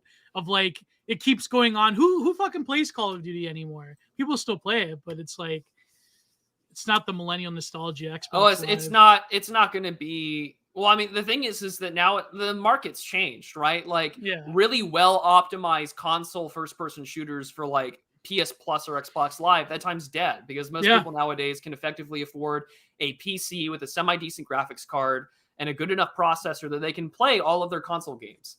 Like Yeah. the console wars to me is dead. It's gay. The only people that really want to sell every it. day in high school, bro. Every single day. Oh no, yeah. 360 But like, you know, versus 10 years ago, or even hell, more than 10 years ago. More, you know, like more. 15 years ago, it was different.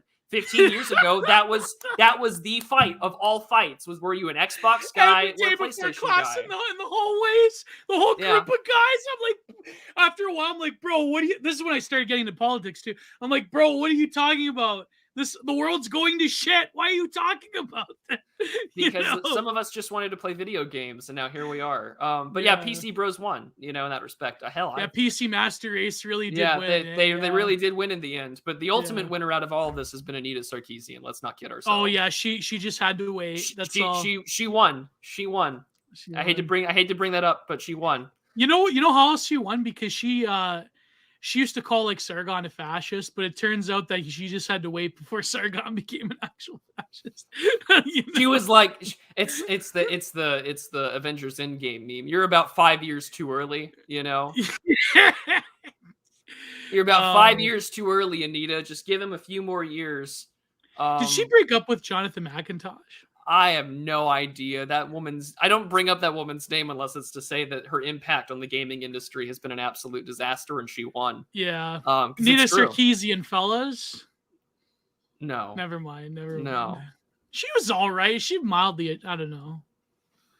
She had it going on. Gio, go, please go look up like an old 2014 video of feminist frequency and get back to me before you say that shit. Yeah, Zoe Quinn had a fall from grace in terms of the looks department. Oh, you don't say. Yeah, my God. But anyways, no, it's funny. I wanted to mention that I think an overlooked element of sci-fi in terms of like the genealogy of it. I think would you say Thomas More's Utopia maybe fits the bill as a nowhere land in terms of cognitive estrangement? Yeah. So would what's that book called? Flatland? Flatland, yeah. Romance of Many Dimensions. Yeah. That definitely comes to my mind. Yeah. But Thomas More, I think, is a good pertinent example of sort of like you could. I mean, there's probably like nerds who have done like fanfics. Like you could probably bring it back into like a modern sci-fi context and rewrite it from that dimension, rather than like what Thomas More writing at the time as a religious allegory, right, of utopia on Earth, right? When was Under the Silver Globe? Upon the Silver Globe, wasn't that published? Like that trilogy was published in the 30s, I believe. Yeah, I think so. No, even earlier. Wow. In the 1910s.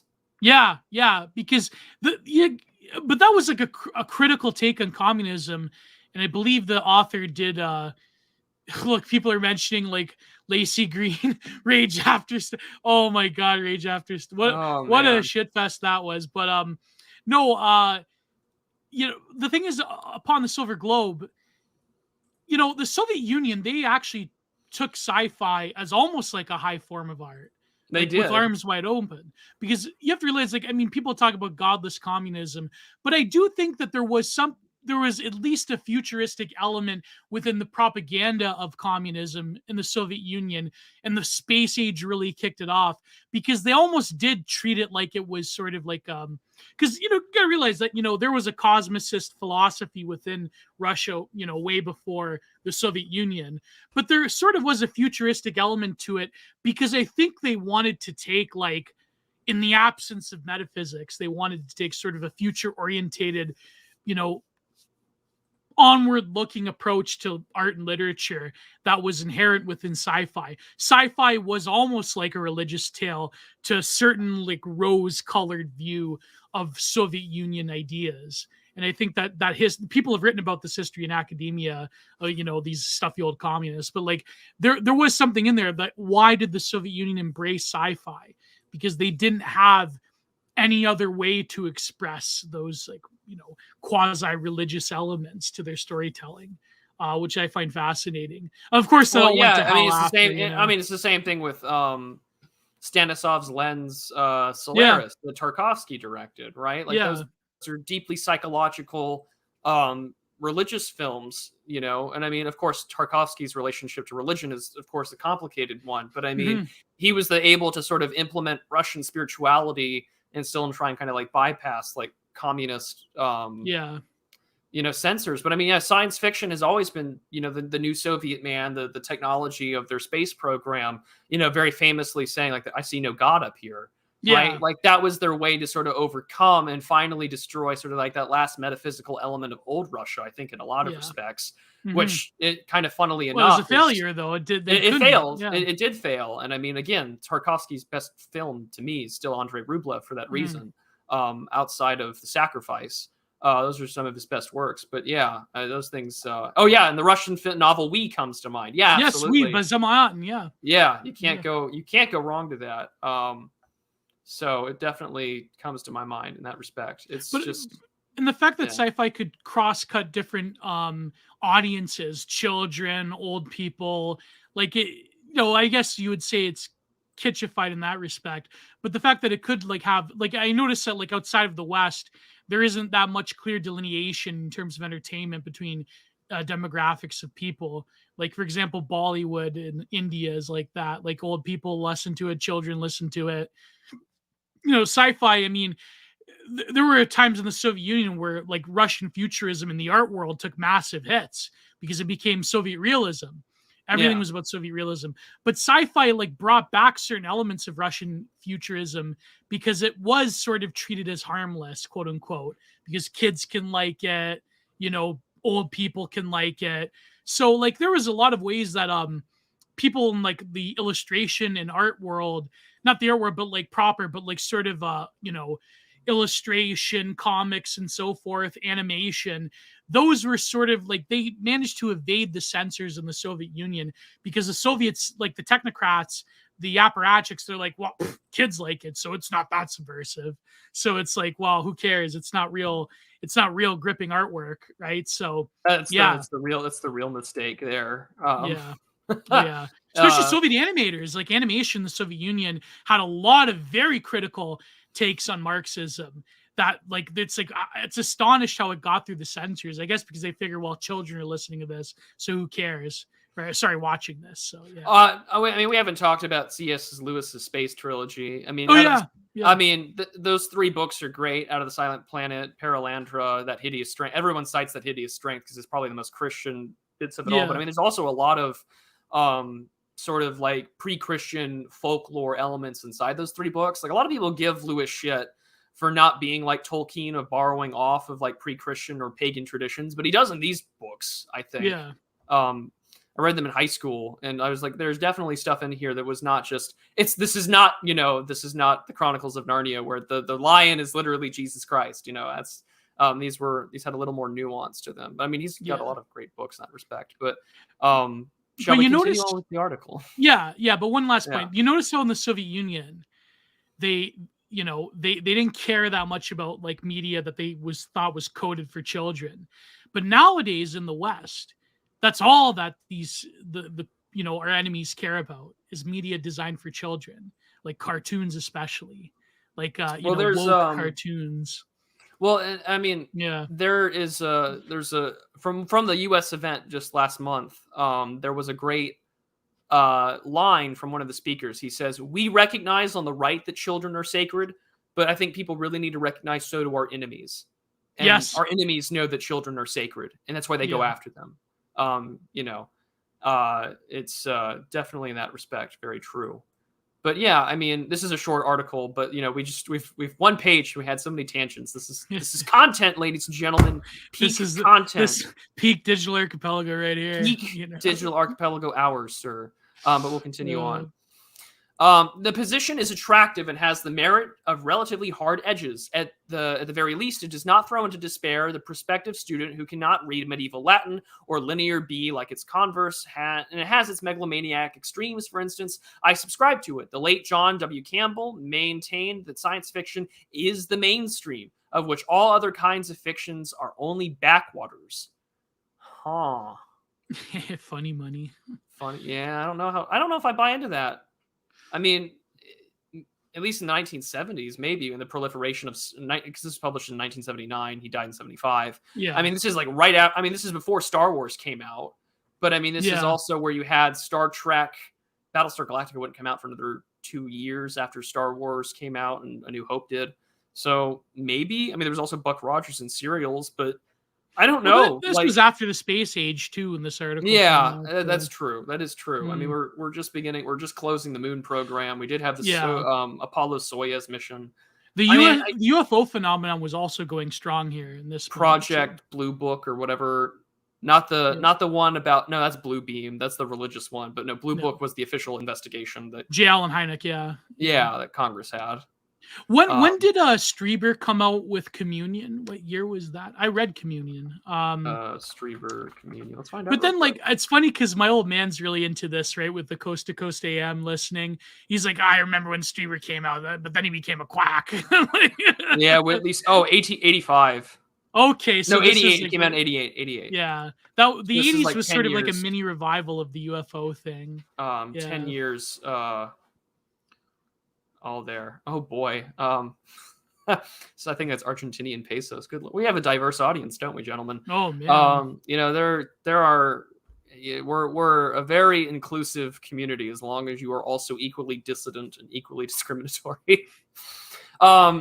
A more reasonable representative is Robert Heinlein's claim that science fiction is more difficult to write than contemporary or historical fiction and superior to both. I disagree with every word of this, but I can see no possible argument with his immediately preceding point that no fiction written in a technology-dominated era which ignores technology can claim to be realistic. I would agree with that claim, the latter claim, because you have to incorporate technology in your fiction, otherwise you're not immersed into it. Right. Then you get fantasy, or you get post-apocalyptic fiction, or something like that. Yeah. Robert Heinlein claimed that. Really interesting. Moment where I wish we had the Art of Darkness boys to come on here, but I guess it depends, because there's some like really schlocky science fiction. Oh God, yeah. But I mean, there's also some really good science fiction. Like, so I guess maybe he's got a point to that. Like, because science fiction is very quick to take a sniff test and know whether or not it's bad. Mm-hmm. So there's probably a lot of credit to Heinlein's claim here. Yeah, I think fantasy is more like, it's like power metal, you know. It's like it's got that, you know. Yeah, you got to know whether or not. Yeah, I agree. Like, with that. yeah, it's got that feel of like Renaissance fair. Like, it's too much. I don't know. A lot of contemporary fantasy is like woke garbage nowadays, but like with science fiction, I mean, even science fiction, nowadays has been infiltrated. But I think like science fiction, like it is polar opposite. It's like either schlock, repetitive, or it's like it's transcendental. It's like Philip K. Dick's work. It's like it has a religious meaning even. Like Manowar is not power metal, okay? Manowar is way before power metal, Sped Kaczynski. I'm sorry, okay? But I don't know. A lot of power metal is LARPy, because like I'm a metal elitist, okay? Even though I shouldn't say that, because I do listen to a lot of cringe metal, but like new metal. But like when it comes to like my actual higher taste in metal, I mean, I don't know. I mean, I wouldn't even consider Nile power metal. I mean, Nile is a whole different thing. Although I guess Nile can be a bit cringy with the whole. But anyways, besides the point, science fiction. That's a very interesting opinion by Heinlein. I think that it's science fiction is interesting because one of those things that we don't consider high art, but yet it influences everything when it comes to like entertainment and media. Like science fiction is the genre nowadays. I mean, it's for obvious reasons, because I think that it can revive a certain level of mysticism within a materialist framework, which I think is like, you know, why people love it. But you mentioned post-apocalyptic thing. I was actually not messaging, but on the timeline, I was actually talking about this with my good friend Atrazine Griper. Now I'm kidding, but I do consider him, you know, my good friend Atrazine Griper, who said that like a lot of Soylenial media has this like rebuilding from post-apocalyptic conditions. Yeah, it's sort of like this wholesome Chungus, like we got to rebuild the world because the previous world was bad. like The Walking Dead, right? But the Zoomers don't have that. The post-apocalyptic zombie thing was like a Millennial moment in culture. But Well, the yeah, Zoomers, because what was the millennial message that they were raised on? That you can save the world. yeah. And I coincidentally, like one of the better popular media that's out there that debates the old world and does it best is ironically, no, not even ironically, it's Fallout New Vegas.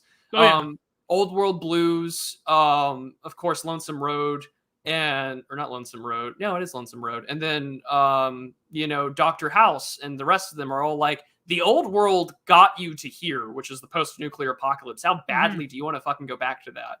Which is a really good question. I think Adventure Time is also Millennial in that coded because it's the previous world that is rediscovered, but this new world is that of fantasy and hypercolors and alt romance stories that are like non-binary or whatever. It's sort of like that, post-apocalyptic, like, or at least that's one mythology in the original seasons of Adventure Time, is that they're living in a post-apocalyptic world. Yeah. So no. I see what you posted there, Vegner, and I'm like half tempted to, like, if I were to put that in here. Do you mean like the movie, the 2014 film? I have to be very careful sometimes. Ukrainian crime drama film. Film is set in a boarding school for deaf teenage students. I don't know if this is the same one. The film was entirely in the Ukrainian side. I don't think this is the same film that we're going to be talking about. But no, now I'm all the more curious if you could explain that in a way that doesn't make me think you're being... Does anyone remember the short-lived series with Luke Perry called Jeremiah? You remember Jeremiah? You mean Jericho? Sorry, Jericho. Yeah. That was great. I loved that Very series, short-lived. Man. Very short-lived, but it was amazing. I really loved it. Maybe we could review it. It was I think it was one of the best things he ever did. I can't believe his Perry in it. So maybe we're talking about something else. No, I think it was Jericho came out in 2006. Yeah. Sort of a post-apocalyptic nuclear war type deal of Jericho, Kansas, that too. Yeah. It's probably one of my favorite. Yeah. Jericho was an interesting show because it was the series. Well, now I got to go look up the Tribe series. What's funny, Prude, is that like I don't know anybody in my life that had watched Jericho. I did. You watched Jericho. Yeah. I did. Oh no, there was a television show called Jeremiah. Color Me. I'll shut up. Sorry. That did have Luke Perry. Yeah. Yeah. What else? Man, what a weird time to be alive. But yeah, all these weird, like the late aughts and the early 2010s all had these science fiction apocalyptic shows where, like, you had Revolution, where all electricity just mysteriously goes out. You had the 100, the 4400. Oh my God, Revolution! My old man, was that the Dominion. one with like the bits, like the nanotech? I think so. I didn't watch it. I just knew the premise was like no electricity. My old man, he loved that show. And he has a conspiracy theory that the reason they canned it early and they didn't do another season is because it got too close to like telling the truth about the globalists. This is my old man believes. It's probably true. I mean, the Tribe is set in a post-apocalyptic city, and all adults have been killed as a result of the unknown virus. So this is just like, what's that show? What's that show with Matthew Fox back in the 90s? Oh, not Back to the Future. No, that's Michael J. Fox. Oh. I'm just looking it up because this is a little before my time. The best thing Luke Perry did was making Jungle Boy. I'm not a fan of Jungle Boy. I think he's Party of Five. Right, so it's Party of Five in the post-apocalypse. Party of Five, yeah. Party of Five, yeah. There you go. Yeah. But anyway, Look at Shawnee review Chris Jericho in 2006. I don't like 2006 Chris Jericho. I'm much more of an early 2000s Chris Jericho fan. I think the whole list thing was kind of boring. I love the Y2K aesthetic of Chris Jericho. When he first went into the WWE, that was the best Chris Jericho in my opinion. All right, we got a wrestling reference. Fill out your bingo cards. Well, no, because Luke Perry's son, Jungle Boy, is the top guy, one of the top guys in AEW. He became a pro wrestler. Gotcha. So Yeah. Gotcha. Yeah. Good to know. Y2J, exactly. We had like the silver shirt, you know. God, I love that. I love the entrance music, break the walls down. But anyways, let's move on because I'll be talking about... Patton Oswalt states that young writers choose these post-apocalyptic settings due to lack of real-life experience. I would buy that. That's a very believable reason as to why. I think it's also because there's so much... Honest to God, there's so much nihilism, I think, also with millennial writers that are just like, yeah, we wish the world would end. Like, it's the reason why there's so much irony around killing yourself. Like, it's gotten to a point where, like, one of my friends who's my age, and he's a middle school teacher, he's just like, these kids joke about killing themselves way too often. And I was like, I'm rather concerned about it. And I'm like, I grew up on the internet. I kind of get the millennial zoomer, like, OMG, time to, like... I saw a video today on Telegram where a guy's like on a U.S. Navy craft. He's like, oh my gosh, like one of the little anti-ship guns can like move. And then he's just like Kurt Cobain POV where he's looking down the barrel of this like 30 millimeter cannon. And it's just like, good God. But that's sort of the case of how it is. It's just an absolute mess of things. But that's the thing, though. That's that obsession with completion that millennials have, that we can't go back to our childhood, so we have to, end it, or we have to rebuild this new world. I mean, it is very soillennial, but notice how it's always the world of like current year politics that gets fulfilled.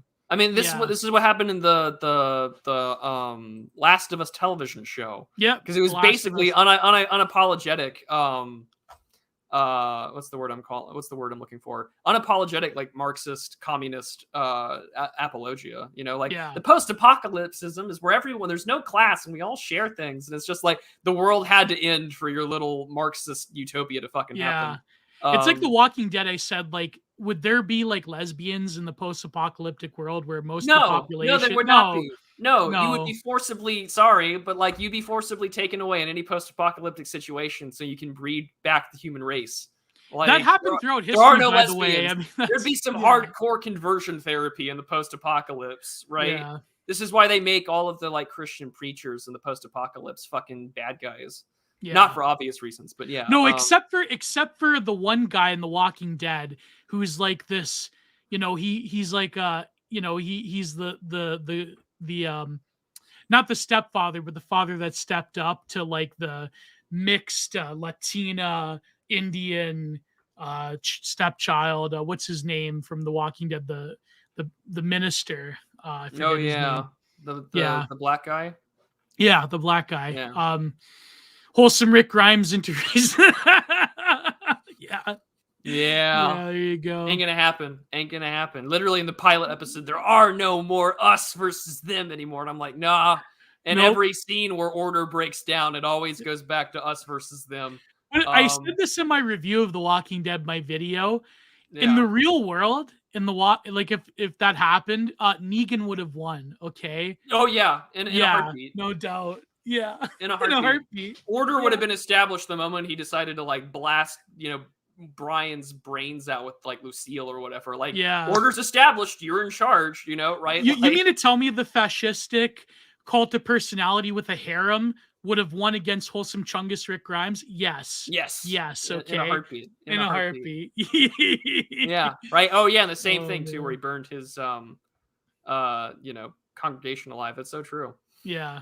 But absolute disaster. Negan, I prefer to say Patrick Casey.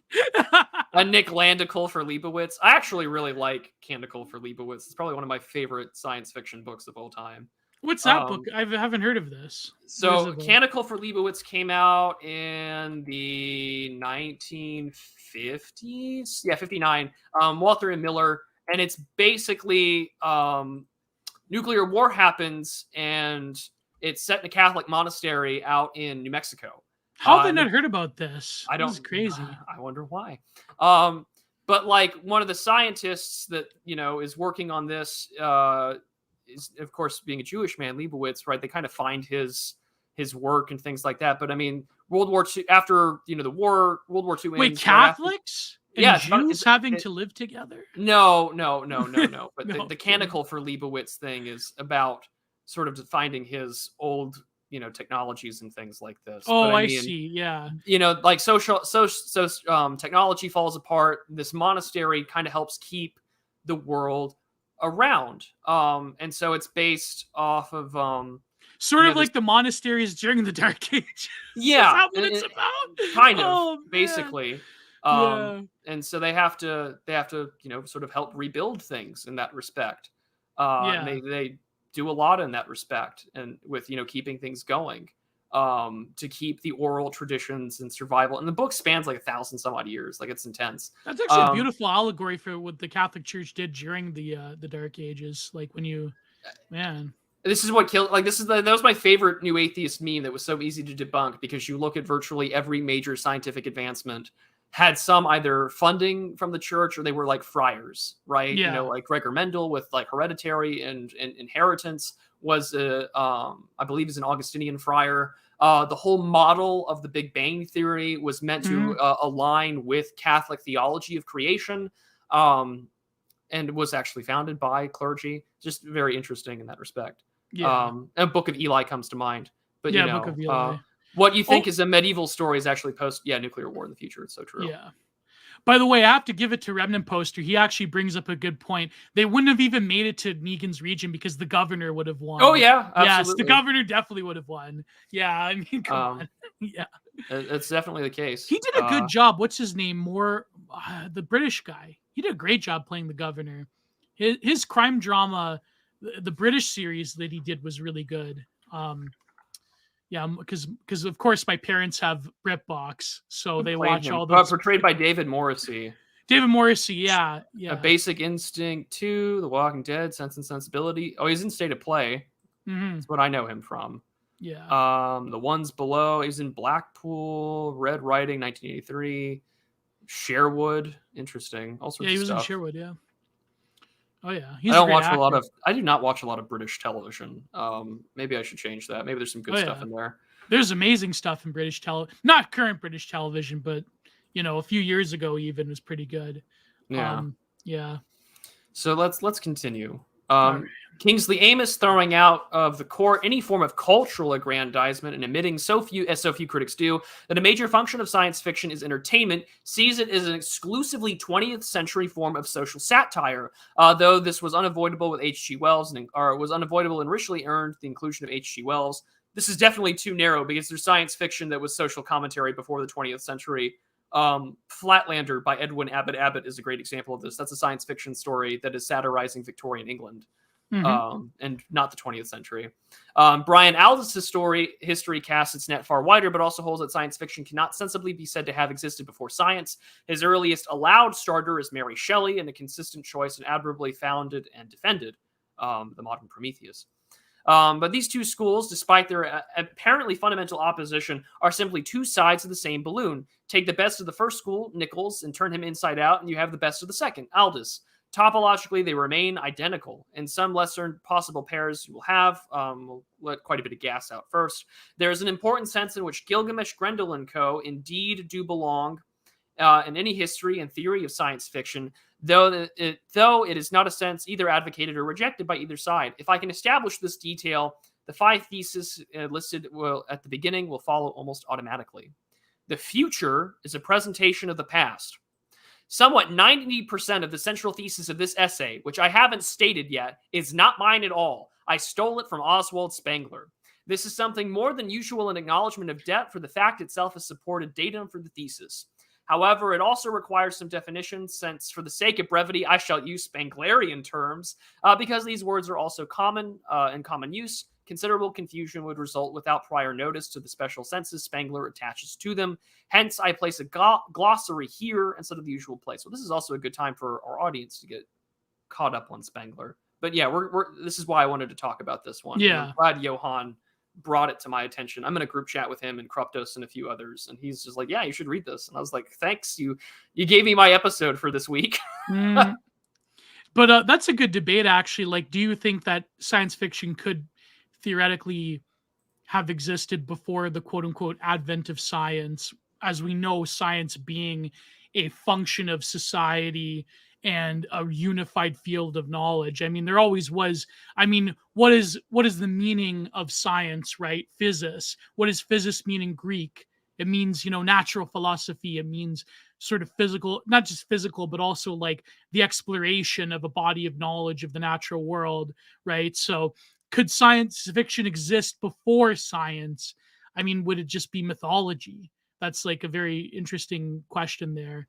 Um, I don't know. I think maybe science fiction proper couldn't exist without at least a tertiary knowledge of what quote unquote the gifts of science can bring us in terms of technology. Because when most people mean science, they mean technology nowadays. They don't mean like Yeah. but yeah.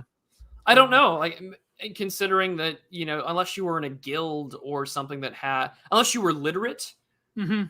could write or be an orator or someone that could pass down oral traditions and were accessible to what engineers or mathematicians, astrologers, alchemists, etc. Yeah, I don't know if it would exist. Maybe it would Incredibly just be small number of people back in yeah, medieval it would Europe. be a minority. Mostly not monks. Yeah. We're surrounded by technology every day, right? I'm using technology to do the show. It's not like we're doing this live at a bar talking with people. Although one day I hope we can do that. Maybe now we that can do that, Fax yeah. Pass stuff could do it. Because I know Art of Darkness did a live show. We could book a place and do it. It'd be a lot of fun. I know Red Scare did live shows. Yeah. Well, Yeah. we're not. I'm not going to say anything else.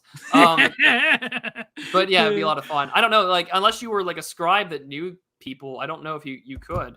So yeah, I think it would be myths. It would be It would be stories that maybe you heard from a traveler or something like that. Who knows? So that's the case. I can't believe I missed the first hour, almost 2 hours. Well, it's okay. That's what the VOD's for. It happens. But yeah, I don't know. I don't think you could unless you were this rare 1 in a million type person. Unless you're like John Dee or someone. Unless you were literally the John Dee of old, or maybe a knight that knew like a trade and came back from strange lands and told stories based off what you saw and whatnot. But even then, that'd be more of maybe that would be science fiction, but who knows? But here are some of the words that we're going to use based off of Spengler. Culture. This word has no anthropological meaning in Spengler's hand. For instance, we might refer to the Navajo culture, the culture of the Trobriand Islands, etc. Spengler's cultures span many centuries in many countries. For example, his classical cultural extends from pre-Homeric Rome times to the fall of Rome. And his view, only the Chinese and Indian and Egyptian histories have lasted long enough to develop into independent cultures with definite geographical boundaries. Civilization. There are presently only two kinds of historical philosophy, the linear or progressive and the cyclical. Marxism and Christianity are familiar linear theories, both believing events are marching or zigzagging towards some goal.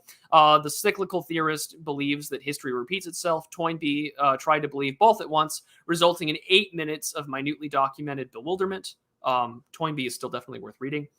Spengler's theory is cyclical on an enormous scale. For him, civilization is but one of the phases every culture goes through, unless disrupted by outside forces. And since since not one of its best phases either, since we are now living in the garbage dump of this phase of his Western culture, I shall have more to say about this later. Contemporary, in the ordinary sense, I am contemporary with everyone who has lived through a majority of the same years I did. Spengler means nothing so trivial. And in this sense, one man is contemporary with another if each plays a similar role in the corresponding phases of their culture. For example, Sargon, Babylonian, Justinian I, classical, and Charles V, Western, are eternal contemporaries, late springtime figures whose careers are similar because they had to be. The choice for each was to either play the role at this time or be nobody. Hence, the fact I am alive during the same decades as Richard M. Nixon is meaningless. His true contemporaries are Louis T. and Caligula. Oof. Whoa! Richard Nixon. Based. That's a based alert right there. Oh, man. Nixon says I'm not a crook while America burns. There's kind of some truth to that. Yeah. My own necessarily are the same Helene who lost 140 plays in the last games in a bad year, and a sub-priest trying to make the sense of the chaos of Amhotep IV's experiment and monotheism made of the Egyptian religion. Whew. Man. I have drawn these examples of contempt. I mean, is there anything that we want to add here? Civilization is the sort of the culmination of ossification of culture to Spengler. It's the sort of later stage of a culture defining itself. So the civilization has in some ways it has the seeds of decline for Spengler, but also like in its healthiest springtime periods, going into the autumn, that's when you see civilizations that are unique. You don't see them in the beginning, because the beginning has the sort of like wrestling of the formless to the formed from the great men who create a culture to Spangler, and then civilization comes after, when the sort of ornamentation and art, when culture of that civilization, when there's sort of like a unifying meta text to what constitutes the uniqueness of that civilization. Of course, for Faustian Man, it's the open plain, it's the horizon, it's the upwards mobility as well. So yeah, civilizations, like when you start to get things become very much more solidified to Spangler. Which is funny. Did you see that like Schizo Communist had that thread that blew up because of the Bavarian dance, where saying like this new atheist communist spiel about, don't you know that culture's fake because it's made by artists and activists? It's like, yes, we know the culture's created by people. Yes, I mean that's. Did you see that thread, Prude? I saw the tweet. Yeah, the tweet. I wasn't particularly. I mean, it's some commie not liking the fact that like Europeans have culture. Europeans have culture. Like, oh boy, who's surprised by this? You know, commies hate white Europeans. News at 11. You know, like no, but what if they said the same about like an African tribal dance? Oh, they'd be canceled. Yeah, they'd be like everyone knows this. This goes back to the point. Culture's created by men. Yeah. Whoa. You know, whoa. Oh, soy jack. Whoa. My mind's blown. You know, man. Can we do the soy jack? Oh God, my like dialectical materialism means nothing. Men make culture. Fuck, you know, it'd be like that in a heartbeat, because they would have to say it. Because honest to God, if they were like, oh, look at these silly Africans making like that, everyone would be like, bro, is that a racism that you're doing? It's time to like dox you and have you canceled and castigated if you haven't transitioned already. Yeah, fishy frenzy. The culture's elite driven. Yeah, exactly. You know, the culture's elite driven, you know. No, I know it's okay. I know Cyber Ninja. I know if it's like, what if the shoe is on the other foot? But you could literally like take that analysis and apply it to every single culture in human history. But it's only when it's like a Bavarian dance by some Catholic poster that they freak out. You know, I've noticed that, right? Was he quote tweeting like Catholic Orca or something like that? Yeah, he was quote tweeting the Bavarian dance from a Catholic poster. Yeah, kills me. Yeah. Oh man, you know, white people have culture. Heaven fucking forbid.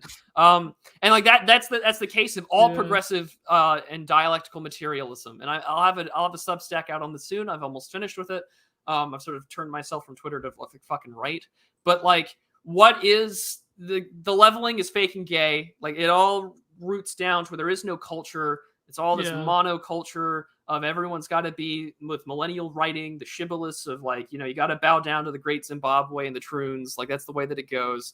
But this person probably thinks that the May Day holiday in the Soviet Union, that was real. Oh yeah, that was a real culture. That was the authentic, you know, idealized, you know, apotheosis of manly being, the identification of the working class. Like, you know, my Kulak and Stalin, you would have been shot dead for not being fully on board with the revolution. But so be it.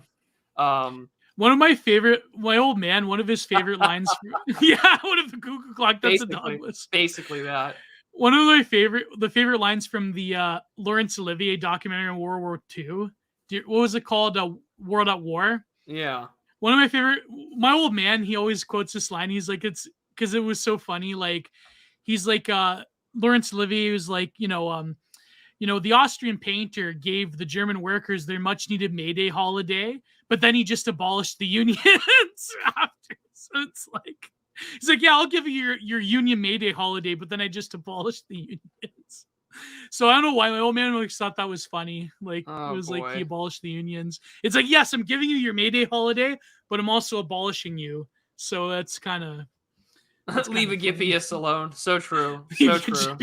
Leave Agippius alone. Let him shitpost now for a living. Yeah. I mean, it's a disaster. It's a disaster. Yeah, I did see it, and I was just like, I'm not surprised that someone's got a shit take on culture. And I wasn't surprised. I think I have the cap. Let me read it to you. Yeah, go for it. Here it is. Here it is. Yeah, I have it. Oh boy. Where is it? Where is it? I said that this screed boils down to here, yeah. Wait, where is it? Where is it? Let me find it. Yeah, go ahead. I'll find it. It's in. I have it. Okay, I'm going to keep reading then while you do Yeah. that. I have drawn these examples of contemporaneity to illustrate as well another striking principle of Spenglerian history, which is that it is cyclical only at the intercultural level. History does not repeat itself on any smaller stage, let alone moment by moment in fine detail as in Nietzsche's eternal recurrence. Hence, it would be futile to seek parallels between King Arthur and Napoleon. Though some can be forced, both were Westerners in sharply different phases of that culture, and it follows from that this Spenglerian history, since it is not rigidly deterministic, allows for considerable exercise of individual free will within the role as appropriate of the cultural phase or season. In 1975, we live in the late era of that civilization he calls Caesarism. Okay, so 75. I have a lot of points about this. Here we go. A period that would not counsel a poet to try and become an army officer or a courtier, but instead, as he might as well say, now it is too late to attempt writing the second epic. Milton in the West has already had its Virgil. The incompletion and the overall structural failure of Pound's the cantos would have been predictable to him from the outset.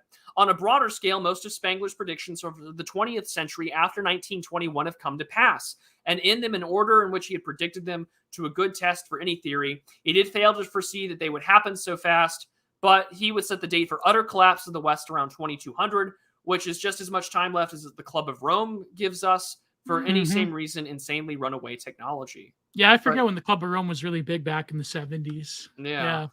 No, but like Caesarism, like this schizo thread by this post-literate, there's the handle. It really is a good example of, like, because you have to realize that Caesarism, in terms of cultural decay, is met with like this sort of like brutalism of all culture. It's sort of like culture becomes brutish. It becomes like entertainment orientated. People really don't want high art anymore.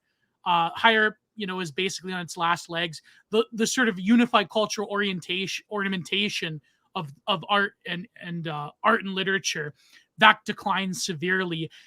So notice how Spengler almost, and I talk about this in my book, it's like managerialism and like warring elites that are trying to wrestle power. And this is Caesarism. Also coincides with the decline of culture and the decline of high art and high literature. Because people, they want slop, they want coal, they want, tropes. They don't want really higher things anymore, because then they just become the last man, where the sort of managers warring for control, they administer life.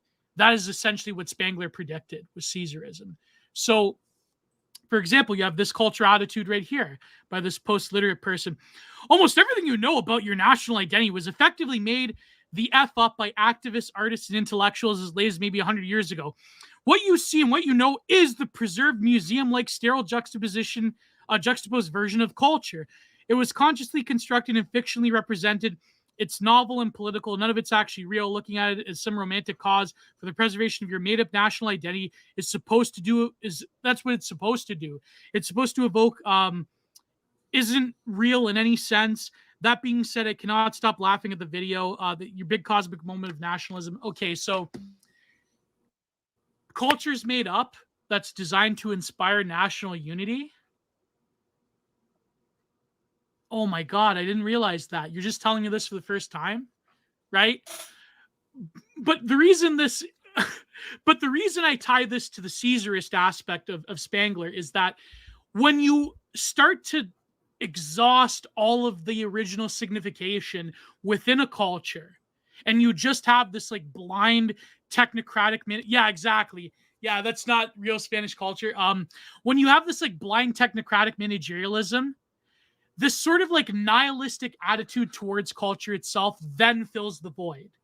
Then it becomes self-referential. It becomes terminally ironic and black-pilled and nihilistic. And then you have these like non-binary communists that say, don't you know that all that culture is not real because it's made up?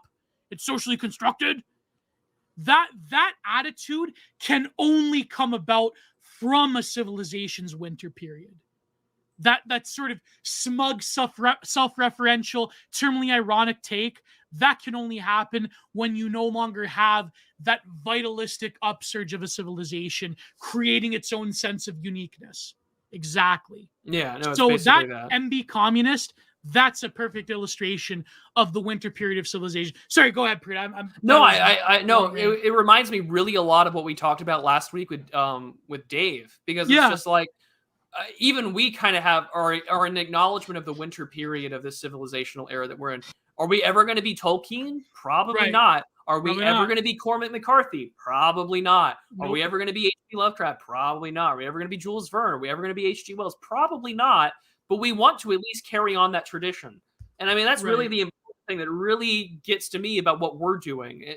And I think in a lot of respects, as this winter comes in, you do want to be like the guy in the monastery that is preserving good work, or at the very least identifies the pedagogical traditions of where certain thought came from and can preserve it. I mean, for instance, like Don Livingston of the Abbeville Institute is like 90-something years old. But if you were to go and look through his work, you'll recognize that there are maybe like 5 people on the internet right now that carry on that tradition. George Bagby's one of them. Yeah. And so, like, it should tell you that whatever we want to do, you want to save the scrolls, you want to save the knowledge, you want to like document these things. Because in this winter period, what are we going to see? We're going to see more slop. The present age is a progressive age wherein creativity is not able to be found. It is only iterative based upon what has came beforehand. Yep. And even then, it is a crude mockery of the greats that came before it. And at the same time, the people that look at this and say, well, this is kind of shite, they will turn to their greats and acknowledge that they are not great, and they will try their best to preserve it. I mean, like, that's why I like the Viz archives, because, no one's going to be doing pulp fiction of the 1930s and 40s, but, we got our best guys doing it, and they're trying to improve their craft. And but it's all sour grapes too. Like, these commies and these leftoids, they're like, see, Tolkien was never great because he was problematic. It's like, well, that's just sour grapes because you can't produce anything. Even your own like shitty Marxist utopian fiction that you fucking put in. Like, it's like, have you seen what contemporary science fiction's like? Have you seen every time that these people touch something creative, what is the end result, where you romanticize your little communist like thing that never existed or only existed in like a little tribe like Rojava or whatever, another fucking communist house and with Rosa Luxemburg? Fuck you. Like, come on, you produce nothing. I'm glad the Free Corps domed Rosa Luxemburg. Sorry. It's like, oh boy, another fucking, book about a 15-year-old girl that can overcome everything, written by a woman going on, oh, look at that, 40. Like, I'm so fucking tired of this. Okay, of you know how mess. they always post like Mussolini hanging there? Like those irony leftists who they're ratioing me because the camp bot sicked them on me. They posted the Mussolini hanging from the gas station. Well, you know what? If you're a frog, go and post a picture of Rosa Luxemburg floating in the fucking river to them, okay? There you go. Go and follow your leader right there. I'm sorry, Prude. I'm sorry. I shouldn't fed post like this. But these people have no creativity. They have no gravitas. And they have to shit on the giants of the past because they can't handle it, okay?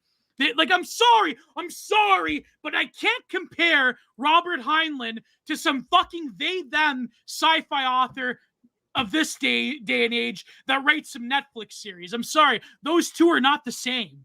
I'm sorry. You're not the same. Go follow your leader. Please act yourself and quit writing for fucking studios. Honest to God, I hope the writer's strike goes on forever. You do not get employment. You Aristophanes had the best take. There's nothing good right now. Yeah, he had the best take today. He said, you mean to tell me there's still a writer's strike? Because the way that Hollywood's producing now, I couldn't tell. We're not sorry. We're not sorry. We're not sorry. We're not sorry. We're not sorry because it's natural and right. We should do that trend. We should have like follow your leader, and it's a picture of Rosa Luxemburg floating in the river, floating in the Rhine. Remnant, tweet it now. Tweet it now, Remnant. I know you're listening. Tweet it now. Yeah, Remnant, you're gonna tweet it. I know he's gonna do it. Go quote tweet some shitty they-them writer who's got some science fiction award and say follow your leader. Do it. I will retweet. Follow your leader. God. Let's see, Rosa Luxemburg and the land of their canal griper. We're not stepping over it, ladies. Oh my God, they have a death photo of Rosa Luxemburg. Yeah, this is perfect. This is perfect. We're gonna do that. Well, we're 2 hours in. We should be. You know what? That poster that Antifa uses, "Follow Your Leader" with the Austrian painter. Someone edited that where he's like on an Argentinian beach and he's holding a goddamn. Oh man. Oh boy. There's glory in thinking like this. Yeah. There's But freedom. There's freedom in thinking like this. Didn't Rosa Luxemburg sleep her way through the commune? That's why they worship her. Just like our vice president. Yeah. Honest to God, I want an NPR interview where I get to ask her, Mrs. Vice President, how many men did you sleep with to get to the position where you are today? Oh God.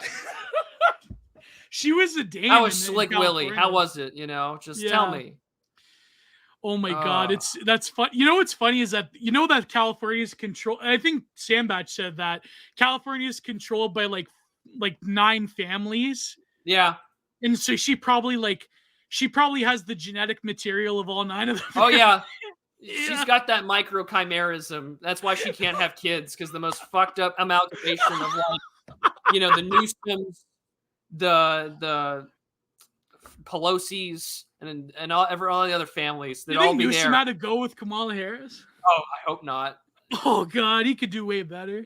Newsom could do better, and Newsom wants to run for president of the United States. And Newsom, for the president of the United States, knows that if you're gonna bang somebody that's not your wife while you're in politics, you bang a 7 or above. Yeah. Because if not, Yeah, Newsom's actually pretty good. And I mean, this is the problem, right? Is that if you're gonna do it, you can't pull a fucking Schwarzenegger where you bang the maid. Like, come on, bro. You're Arnold Schwarzenegger.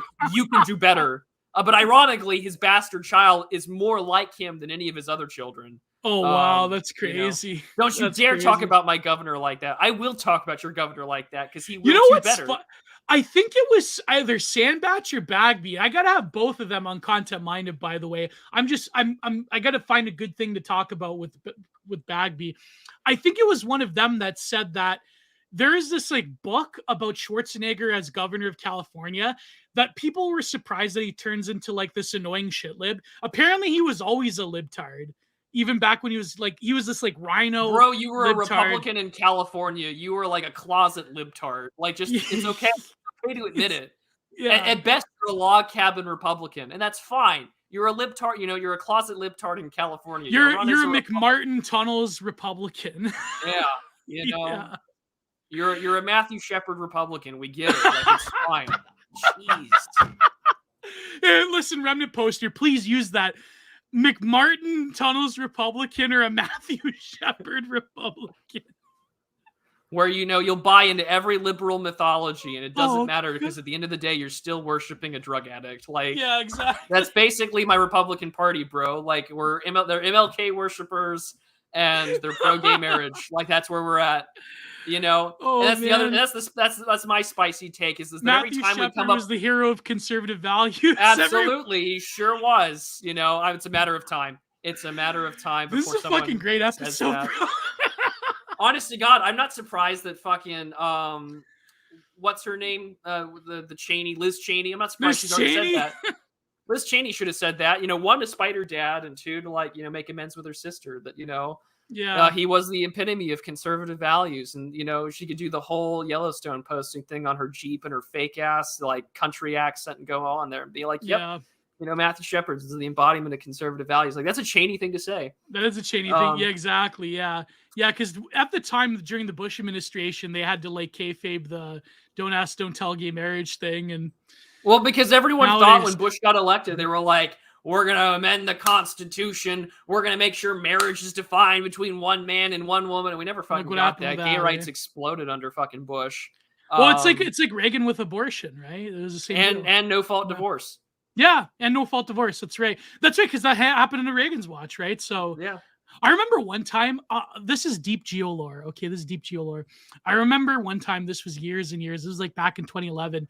I was reading the National Post, and it was about Ronald Reagan or something.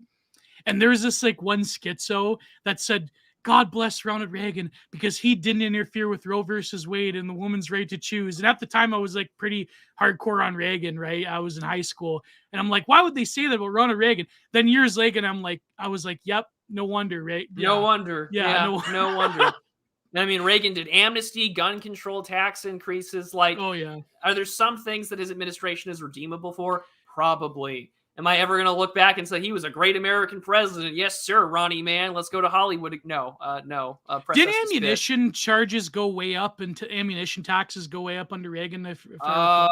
Maybe in California when he was trying to prevent black people from getting guns. I don't know about the federal level. But I remember getting so much.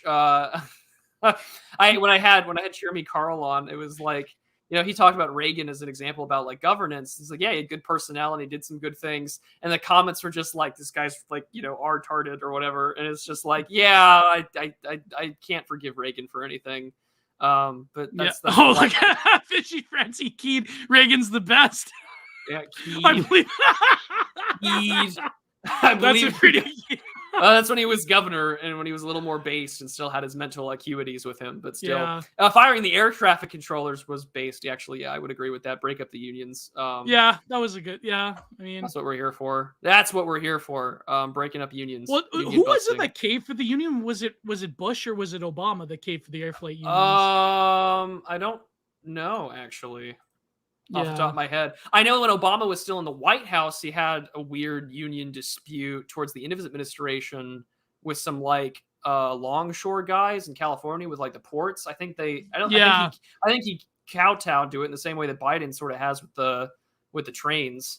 But he did have to start get rid of that.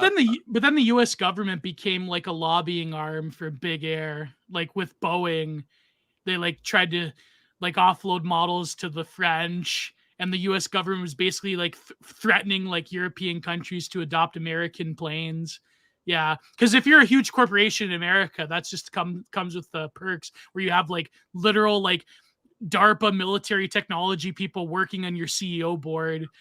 That's the perk that comes with like working in these corporations, that the American government will basically threaten other countries to adopt Speaking of big air, have you seen those like I think it's been like 2 or 3 separate instances where there was I know, but like she was like accusing people of like lizard people or whatever. And I saw that and I was just like, you know what? You go off, Queen. Like go off. Like you want to rant about lizard people and cause a problem. Like, see, there's a difference between schizo posting and ranting on the air and then causing like a 20-person like melee. That's your class of airline delays. It's like 40-year-old awful, and I don't even want to call her an awful, but like 40-year-old white woman like calls these people lizard people versus like we're gonna drag people by their like hair extensions and like start a fight.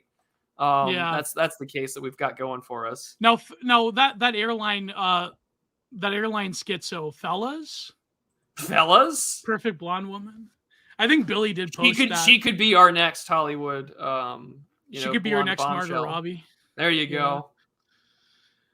Oh Lizard person gives harrowing account of being harassed on an airline. Oh well, we appreciate that, Babylon B. That's not we need lizard person representation. That's what David Icke never thought of, the woke politics of lizard people. Big Zoo makes you believe in gorillas and penguins exist. They totally do. Harambe doesn't exist. I don't know. There's a picture of George W. Bush with Harambe's mother. That was like those weirdo creationists back in the day that would deny the existence of monkeys because they thought that they were like we didn't come from monkeys. Come on. There's a whole guy that has like an album about creationism, and I'm not gonna lie, it's kind of a banger. Oh my god! I'll have to look it up and send it to you. I love that weirdo like creationist evangelical art that the people in America, like the American evangelicals, come up with. A lot of it's pretty keyed. I'm trying to think about. Let me try and find it because like. Honestly, it slaps. I have no problem like defending that in any way, shape, or form. Oh my god! Because like it was a good song. I remember finding it on one of frickin' what's the word I'm looking for? It was on Lambda's Discord. And they're like, this is actually like a pretty good song, and I was like, yeah, actually it is. It's kind of a banger. So many such cases in that respect. A lot of fun. But shaved Harambe. I know, who would have known? These streams are almost indecipherable when you come 2 hours in. That's why you gotta listen from the beginning. It's so true. I only listen to things if my PC is running Temple OS. Oh Well, boy. we appreciate, the heavenly kingdom on all forms of Exactly.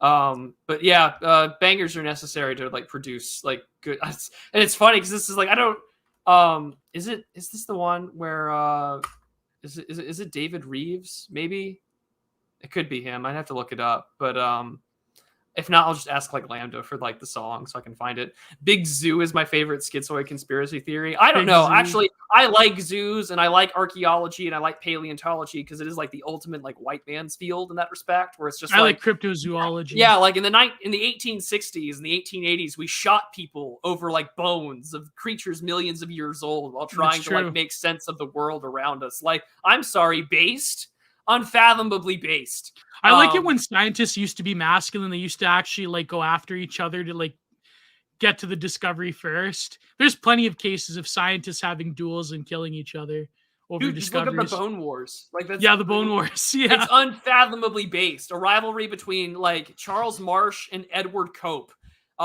Literally, his name is Edward Drinker Cope. Like, God's got a sense of humor, buddy. And these guys are, bribery, theft, bone destruction, hiring hitmen. I'm sorry, you can't get any better about, trying to like kill each other in Nebraska and the plains of Wyoming and Colorado about bones.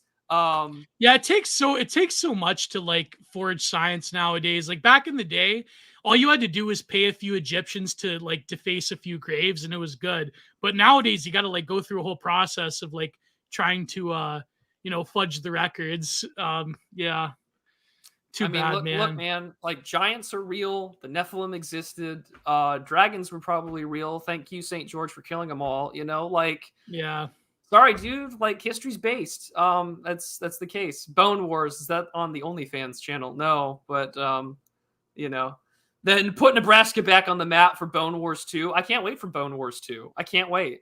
It's the same reason why if you find it's a 15th century manuscript from some monastery talking about in the lands of the far, far west, North America, South America, there are giants there, and the Vikings found them. And that's why you can find all these like weird bones of giants in like South America. Schwab has talked about this. It's true. Look at this slap fight between Michio Kaku and Eric Weinstein. Not one of them would break the skin in that slap fight. No. Yeah. I mean, Eric Weinstein couldn't even pull up his whole middle finger to the Arch of Titus. The March of Titus. Like he had to like do this. I think Remnant Poster pointed out like he did the weirdo, like he couldn't even cock his whole middle finger. Yeah. Oh my God, what a look at that. He can't. It's just like, well, so be it. Man, this is what's so disappointing. Like this history is way cooler than anyone knows, and scientists in history are way cooler. I mean, even the Leakey family is still way more based than any scientists we have right now. 100%. Like, I mean, just to prove his theories, I mean, Edison like fried an elephant just to like to get at a. But no, now we have the Institutional Review Board for human testing. No, if you're gonna get zapped, I'm sorry, buddy. Like, I want a Spenglerian view of the Boogie versus Wings boxing match. Simple. We're in the winter of our civilization. We can't come up with anything new, so we have two retards fighting. Like, there's your Spenglerian take.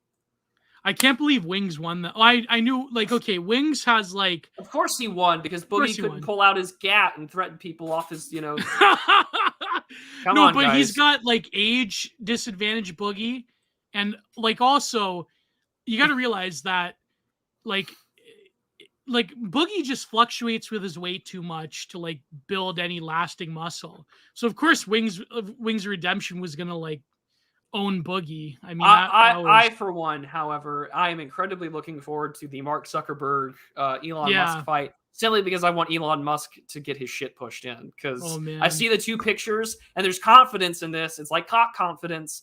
Mark Zuckerberg posting with his guys, shredded. Dude's been getting fit for some time, even before this fight, because I think he's insecure about his Asian wife. Whereas Mark Zuckerberg still looks like a schlub, and he's got that Lex Friedman, Mossad-esque Fed boy right there. And so it's just like, and he's wearing a shirt, and you're like, no confidence in his physique there. So I for one look forward to Mark Zuckerberg beating the shit out of Elon Musk. Oh man, that's me. gonna be brutal. I can't wait. I can't wait. I mean, as much as Elon, you know, he's a complex figure. I mean, that's gonna Borg on Borg action. Yeah, like listen, man, the new series of fucking Robot Wars, it's right here. It's right here. Robot Wars. Yeah. They're going to be in a cage, and we're going to watch them mechanically try and box. Like, the Japanese have been doing it for some time now. Yeah. But, we decided to DARPA that shit up to 11. We got 2 androids getting ready to fight. Zuck is bulked up. He's got the latest firmware upgrade. Like, he's set to go. I can't What an wait age to for see. science fiction, eh? I know. What an age for science fiction. Lizard versus robot. Like, this is the American reboot of fucking Mechagodzilla versus Godzilla right here. This is what it is. And God can't wait. And yet Elon Elon versus Mark Zuckerberg is the perfect example of R versus K selection. Yeah, it is. Breeding it is right there. Yeah. That's the best one. That's what it is right there. A lot of kids from all sorts of different women, Elon Musk, and then you got the more, important age for we're going to make sure our kids grow up and they're, more high investment, high level. Asian wife, Hoppa kids. Yeah, Asian wife, Hoppa kids, works in the tech industry. He's setting them up for a future. He wants them to get into a good college, And TRT Jeff Bezos comes in with a steel chair. That's so true. That'd be amazing, yeah. But I for one, it's kind of sad that I'm expressing some kind of enjoyment or excitement over the fact that these disgusting titans of industry that more or less have destroyed the whole world's brain processing. Well, didn't robber barons used to fist fight each other back in the day anyways? I feel like they would duel. Yeah. At least let me shoot the man at 40 paces. Yeah. With a smooth bore pistol. Yeah, I'd imagine Rockefeller definitely killed a guy. Yeah. I'd imagine he probably killed a few people. but yeah, I mean.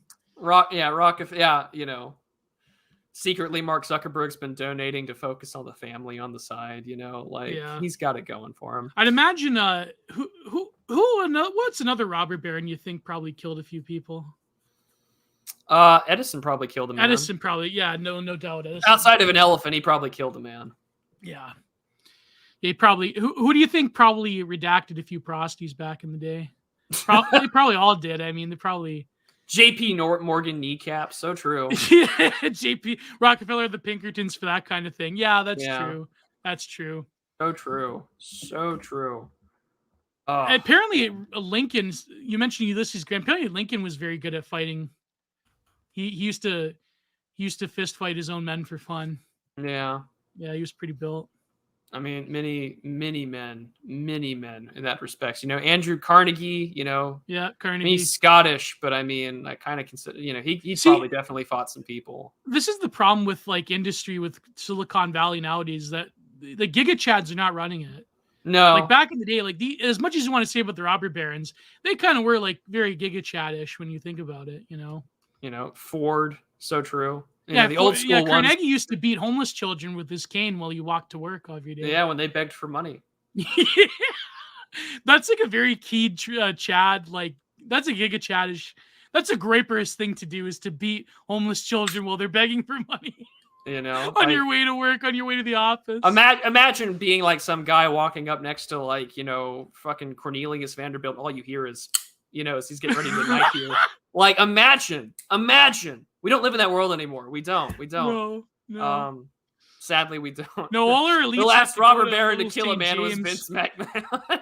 Yeah, it's Winthropian, exactly. I mean, last robber barons. Yeah, exactly. Yeah, I mean, they have to go to Little St. James to do all that stuff. Yeah. Yeah, to barbecue that. And I can't forget the taste of the flesh. Yeah, just a little taste of the flesh makes me rock hard to this day. I've never paid much attention, but all sorts of drugs, I was always too high on heroin to pay attention. Did worse things because these guys weren't coming home. Yeah, well, Vince McMahon did kill Owen Hart. Yeah, that's true. That's true. That is true. But that was more of a neglect thing than anything. That was just. We can do better. We can do better. We can do better. But Vince McMahon did do a few no holds barred match. I remember the one with Hogan was pretty brutal.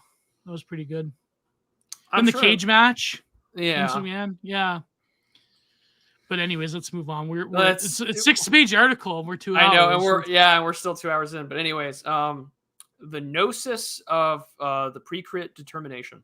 It now remains to place science fiction within this scheme. This requires a further short discussion of the nature of our own times in general.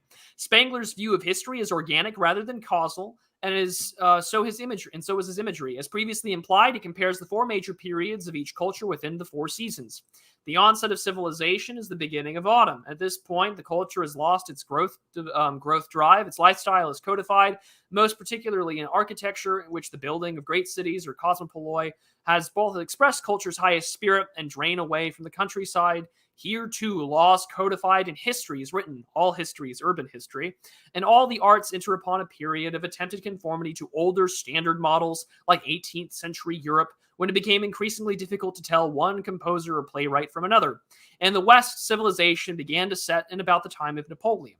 Civilization may last for centuries and may be exceedingly eventful. Imperial Rome is a prime example. At first, too, great creative works remain possible. I have mentioned Virgil. And in the West, we have Milton, Goethe, Joyce, Mozart, Beethoven, Wagner, Einstein. Spangler would unabashedly add himself to such a list, I think justifiably.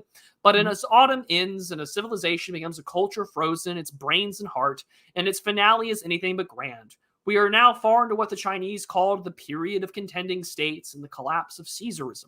In such a period, politics becomes an arena of competing generals and plutocrats under dummy rulers chosen for low intelligence and complete moral plasticity, who amuses himself and keeps the masses distracted with their troubles with bread, circuses, and brushfire wars. This is the time in which, at all times, when a culture should unite, and the time when such a thing has become impossible. Man. Wow. Right there. Because, he's writing this in the 70s.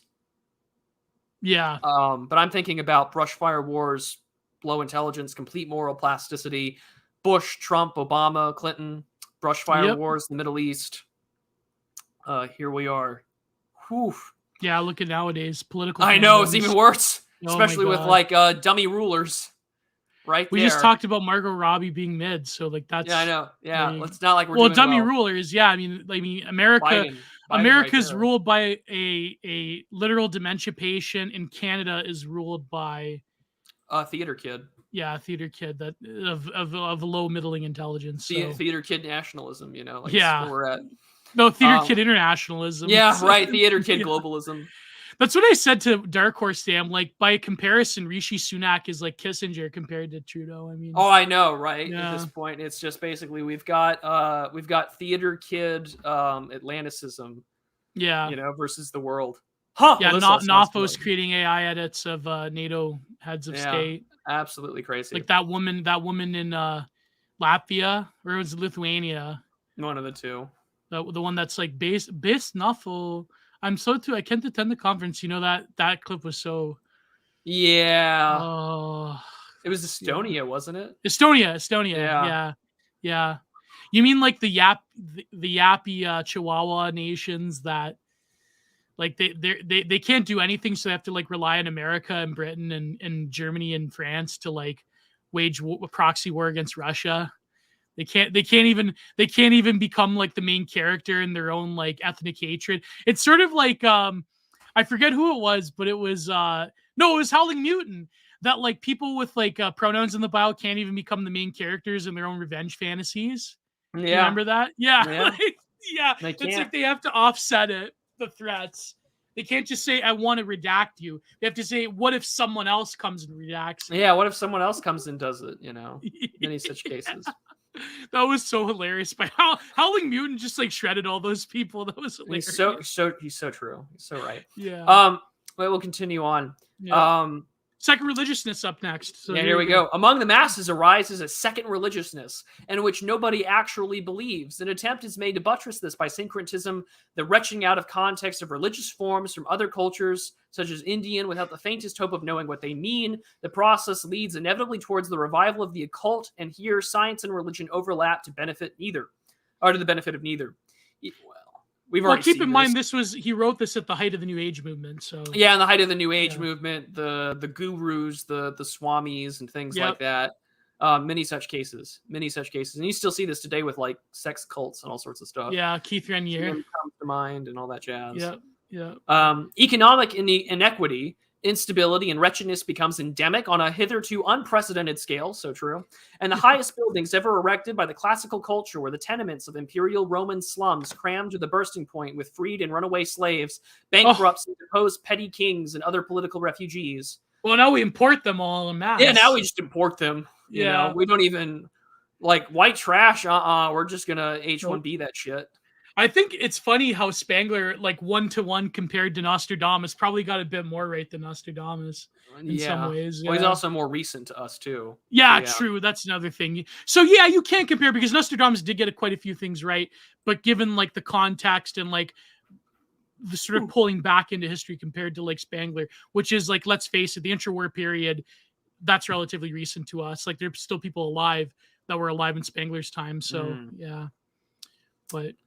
Crazy. Yeah. Where are we? Agnosis of culture. Here we go. A group will all be given by its linearists by nature is progress. Given all this, it is easy to deduce the state of arts, a period of confused individual experimentation in which traditions and even schools have ceased to exist. That's definitely true. Oh yeah. Now we've got all this shitty Cal art stuff. And millennial writing and humans of flat design. And have been replaced by ephemeral fads. Nothing tells me more about having like some token trans person in a television show. Loving to see that gay rights ephemeral fad thing in the American reboot of Shameless. Hence, the sole aim of all this experimentation is originality, a complete chimera, since the climate of the great idea is, in the West, 50 years dead. Nor will nostalgia simply be an accompanying symptom to bring it back. This is not just winter now, it is the thimble winter. It is the deep freeze in which is the death of a culture. That's millennial nostalgia right there. Right there. Yeah, everything is dead. Oh, that's the other thing about ephemeral fads. Like that says a lot about the racial issue too, right? Like, Shameless, a show originally about like sort of British white trash, gets rebooted in the United States with William H. Macy and that one mid chick. That show. Oh, I heard that was a bomb. Yeah, it's bad. And what does the thing open up with? Well, my brother's gay. You know, that's literally the opening pilot, really, for the show, played by I think now it's the guy. He's like the white guy with reddish hairs in all those Star Wars games. That guy. So it really says a lot of how fucked things are. William H. Macy has like this knack for playing like pathetic characters that can't control his own life, like in Fargo. Oh yeah, Fargo's the best example of this. Yeah. What was the one with Neve Campbell where she's like, what is she? She's like some kind of like loose woman, and he's like this.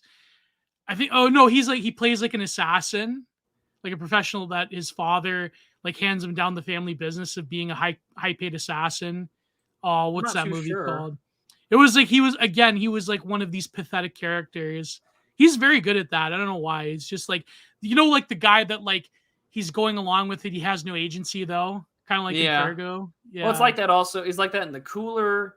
It's like that in Sahara. He sort of plays the impotent boss. Same thing with his role in Air Force One. Kind of a, He played this Hollywood, this like not Hollywood, this like Las Vegas film like that where he like has, it was Panic. That was the movie. Panic.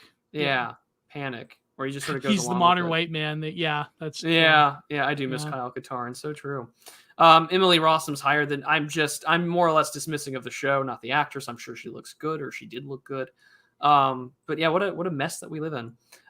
So we can now define science fiction against this background and see why it arose when it did, why it is becoming more popular, and why we can expect no masterpieces from it. QED. In the simplest active definition. We'll get no masterpieces from science fiction. Interesting. Here we go. Science fiction is the internal intracultural literary form taken by syncretism in the West.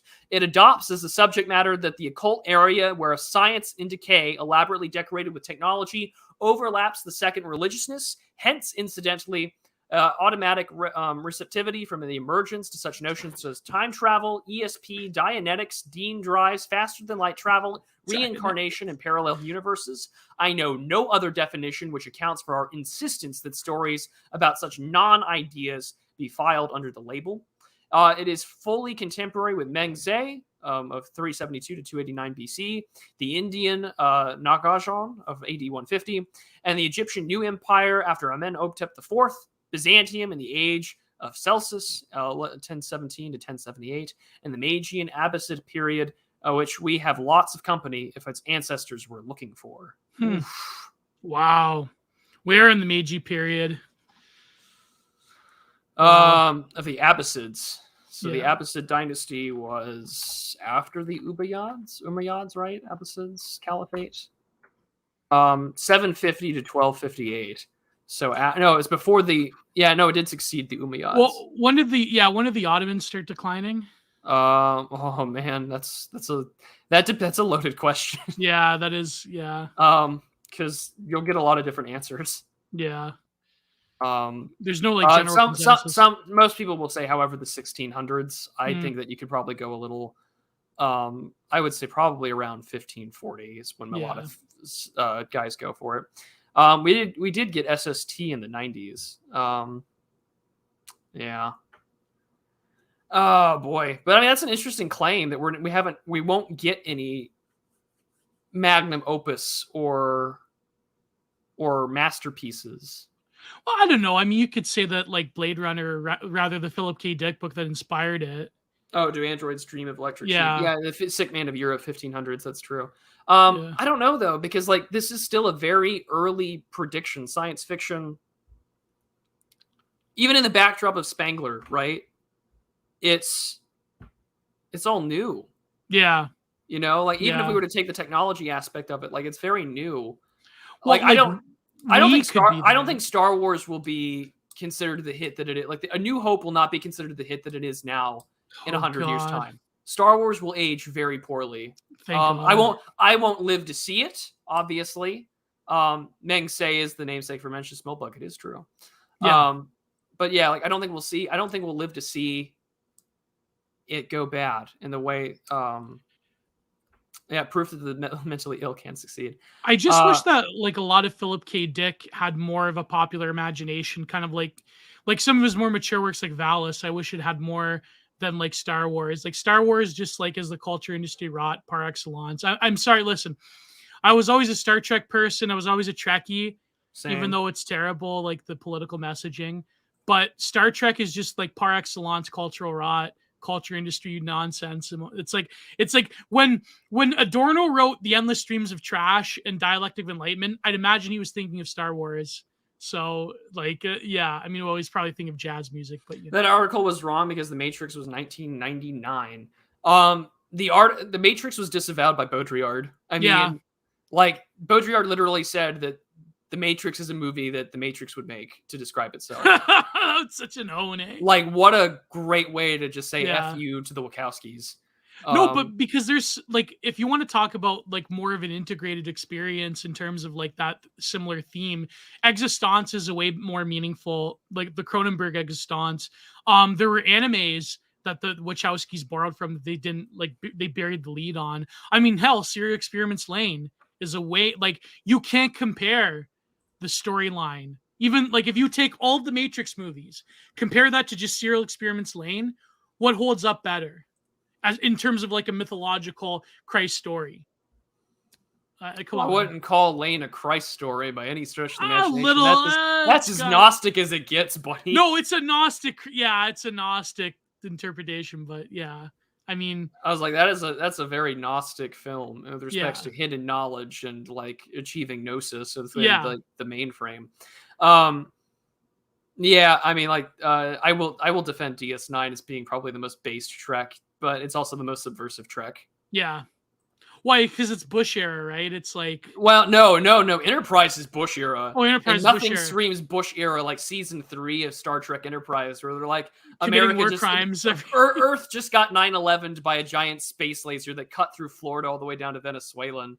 Versus this stuff. I mean, most of Hyland's work was written prior to the 1970s. Yeah, I mean, I would think that you could probably get, I don't know, Starship Troopers is just an excellent social commentary, as most of science fiction is.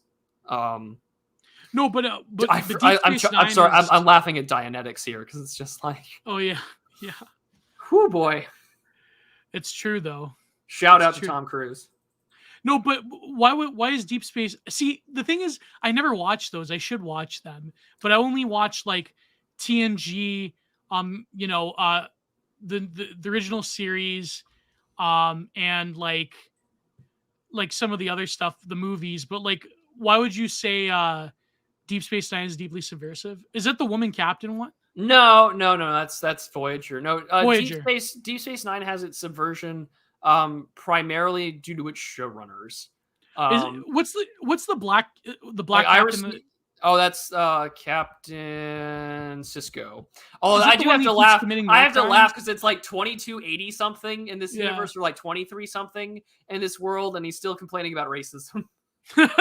Like you live in a post-apocalyptic war, like in a post-apocalyptic techno-optimist future where there's like no money, no racism except outside alien cultures, and you're mad that people want to like play the holodeck in the 1960s because racism. Like, fuck right off.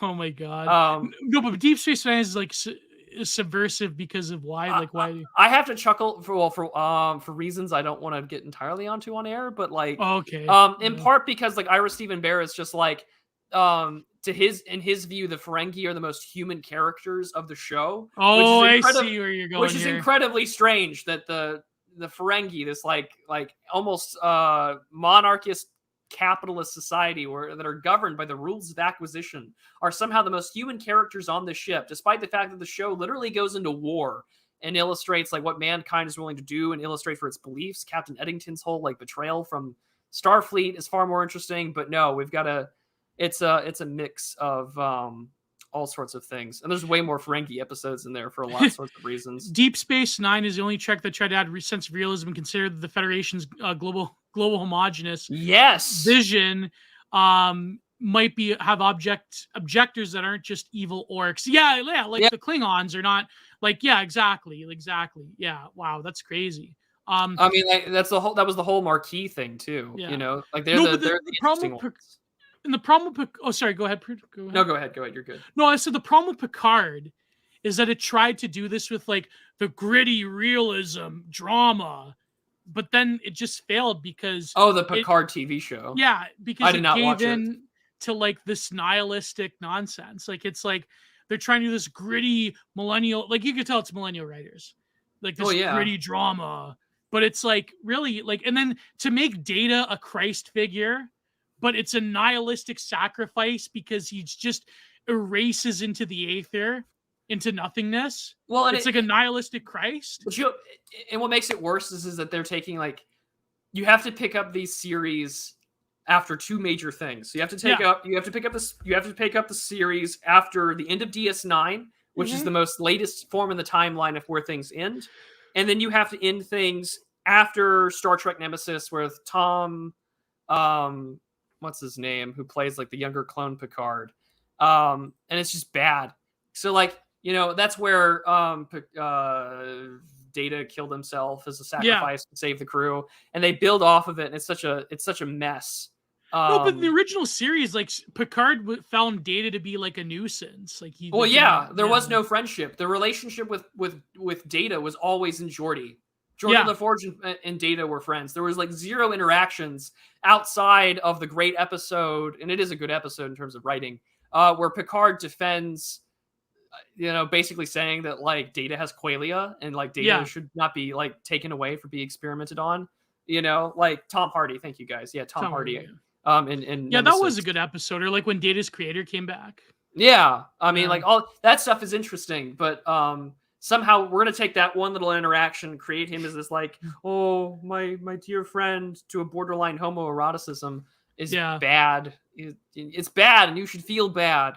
And it's just a mess. Yeah, and I mean, literally, and then in the backdrop of Cardassia versus Bajor is Israel versus Palestine. Oh, God. Yeah, many such cases. It's a bad... Before this turns into red letter media, let us continue with All right. and finish this article because we're almost done. Oh boy.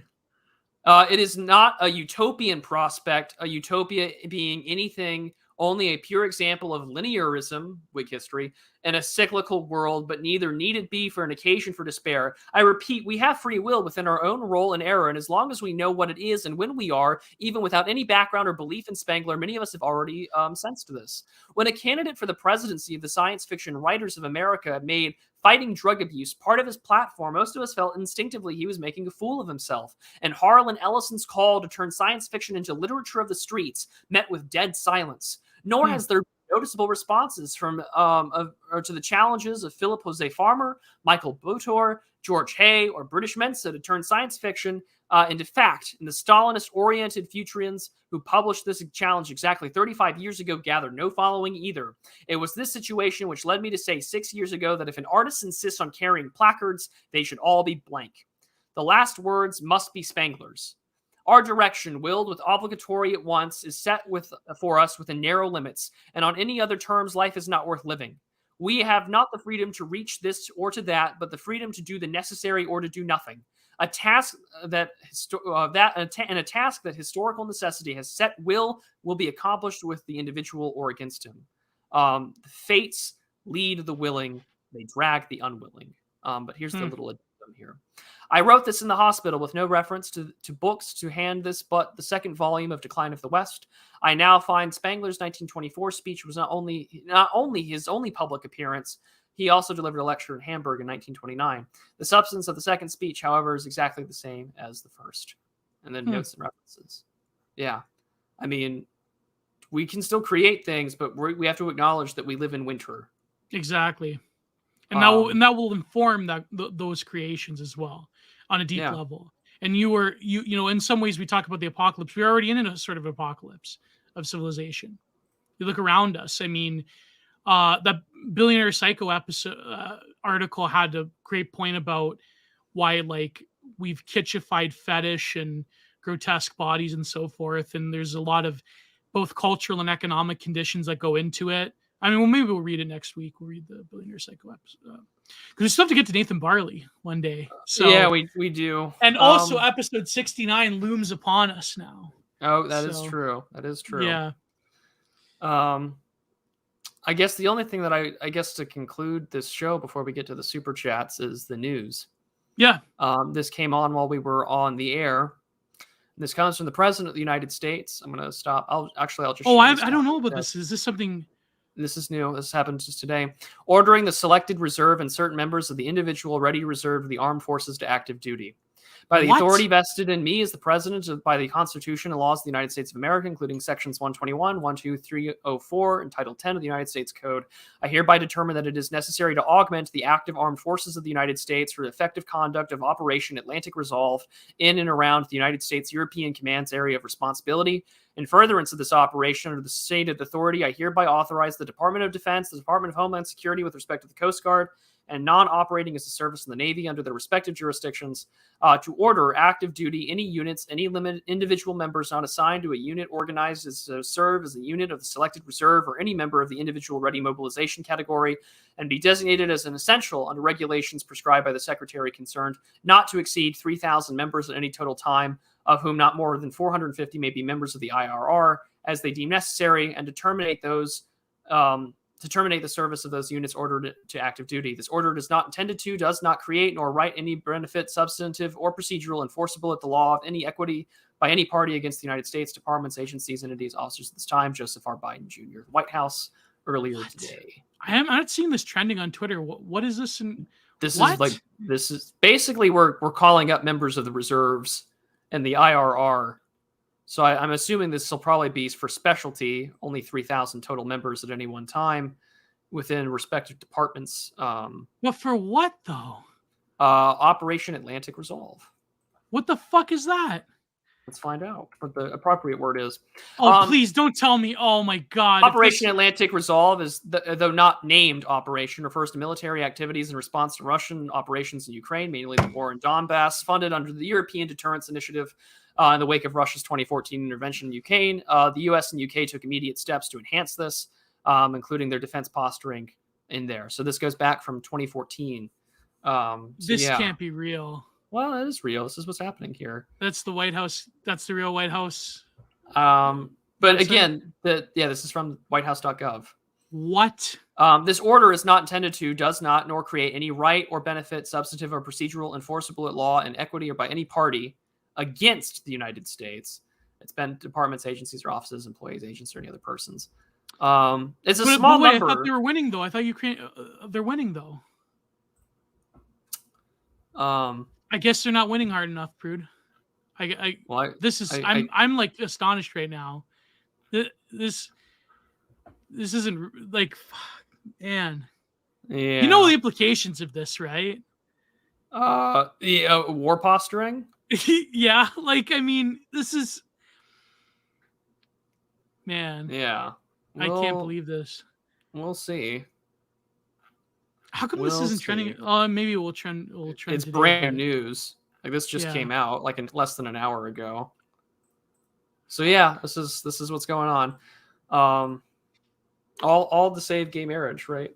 Yeah, I guess Spengler was right about a few things. Yeah. Yeah. Atlantic Resolve is NATO training in the Baltics. Well, I guess we'll be busy, you know. I mean, like, okay, realistically, like 3,000 soldiers brought up to train troops, or more likely to train troops. Yeah. I mean, I know the Americans are involved over there, but nothing that would. Yeah. I mean, it's a disaster. Billions. I mean, must say bye bye. Yeah, it's more sort of saber rallying. This is what I see it as. This is what I see it as. There must be skilled sort of. Yeah, that's true. Yeah, that's probably nothing. I mean, we're overreacting a bit. Let us pray for the not happening, gang. Yeah, let's pray for not happening. But also, I think that the skill problem in the current U.S. crop, the fact that like they let Americans and Canadians go to Ukraine, you know what they're doing. I mean, do you think the Ukrainians are operating all those HIMARS? Right? I mean, yeah. So it's just that the thing is though is that what it is, it's just designed to push Russia's buttons in terms of red lines. But now that we're seeing that the Russians are willing to destroy command centers with American, British, Canadian, French, German officers, yeah, this is not good, because now the Russians don't give a shit anymore. I could imagine that they know the sites where where their Western officers, they know where they are. Yeah. But now they don't care anymore. So it's like, it is what it is. It's funny because I believe a new episode of the War Report on Constantine Martelli's channel is going to go live after our episode. So they'll probably have a few takes on this. But no, nothing. What did you say, Prude? I said, I bet. Also, like I have to chuckle at this. This is a good time to mention yesterday. Rachel, I'm going to assume you were born after 1999. I say that with all the love in the world, but it's a good guess. It's a good guess. You don't have to tell us what year you were born in, but was it after 1999? I'm gonna put some money down and say yes. Shocking y'all. I got shock and awe, shock y'all. Oh man. Shocking y'all. Like I've okay, and maybe it's because I'm an army brat and I was overseas during most of the global war on terror. I've seen more Toby Keith shows live than I would ever like to admit, and I kind of want to just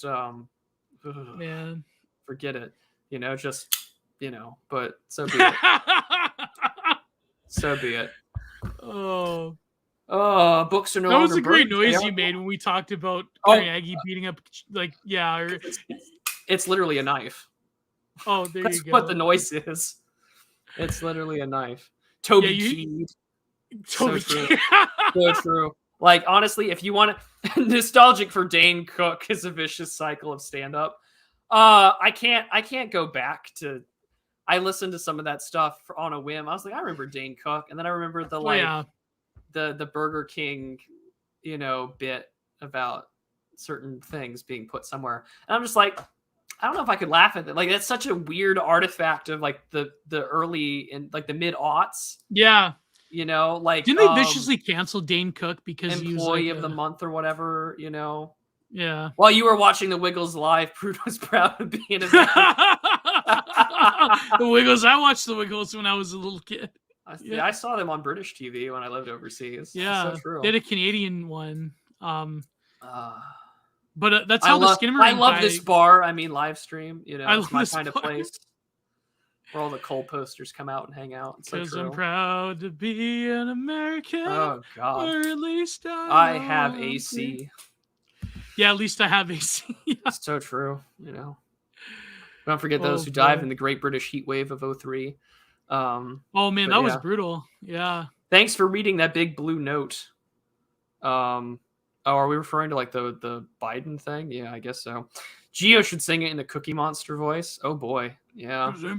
Wait, yeah, I could. You mean death metal voice? Yeah, the death metal voice. I'm kind of tired right now, so. All right. Well, let's get to. Oh boy. I'll perfect it. Oh, Toby Keith's on Big Blue Note. Yeah. Let's get into the supers then, shall we? Any more takes on? We're kind of taked out. It's been 3 hours. It's about like we're at the 3 hour mark. We've again, that one article gave us 3 hours of tangents, rants, and keynote. So sometimes, thank you, Johan, hey, tonight. Yeah, for that. I forgot to mention. Chill. Speaking of someone, I think Fishy Frenzy said mentioned Patrick Casey. Speaking of Patrick Casey, he's a special guest on tonight on the Restoring Order. Is this the one and only man of the one and golf only course? Steve Saylor? Steve Saylor will be on Restoring Order tonight at 7 p.m. EST. I'll be there. I will be in chat watching that. You know it. And that also Dave will be live later this evening as well. I will be live same time tomorrow around 3 p.m. my time. So 4 p.m. Eastern. I will have Mr. Hitman on. We're going to talk about the legacy of the Sykes-Picot Treaty, continuation of our discussion on his channel. So it'll be a great time. He's done a lot of research. I think it'll be a great time for tomorrow. A lot of great stuff coming on tonight. I'm going to have a Substack out later this week as well, or tomorrow or Saturday, one of the two. I haven't decided. But yeah, lots of great stuff in the line. I'll try to get the Peterson Anonymity article out with Mark Granza, or if not, my own Substack.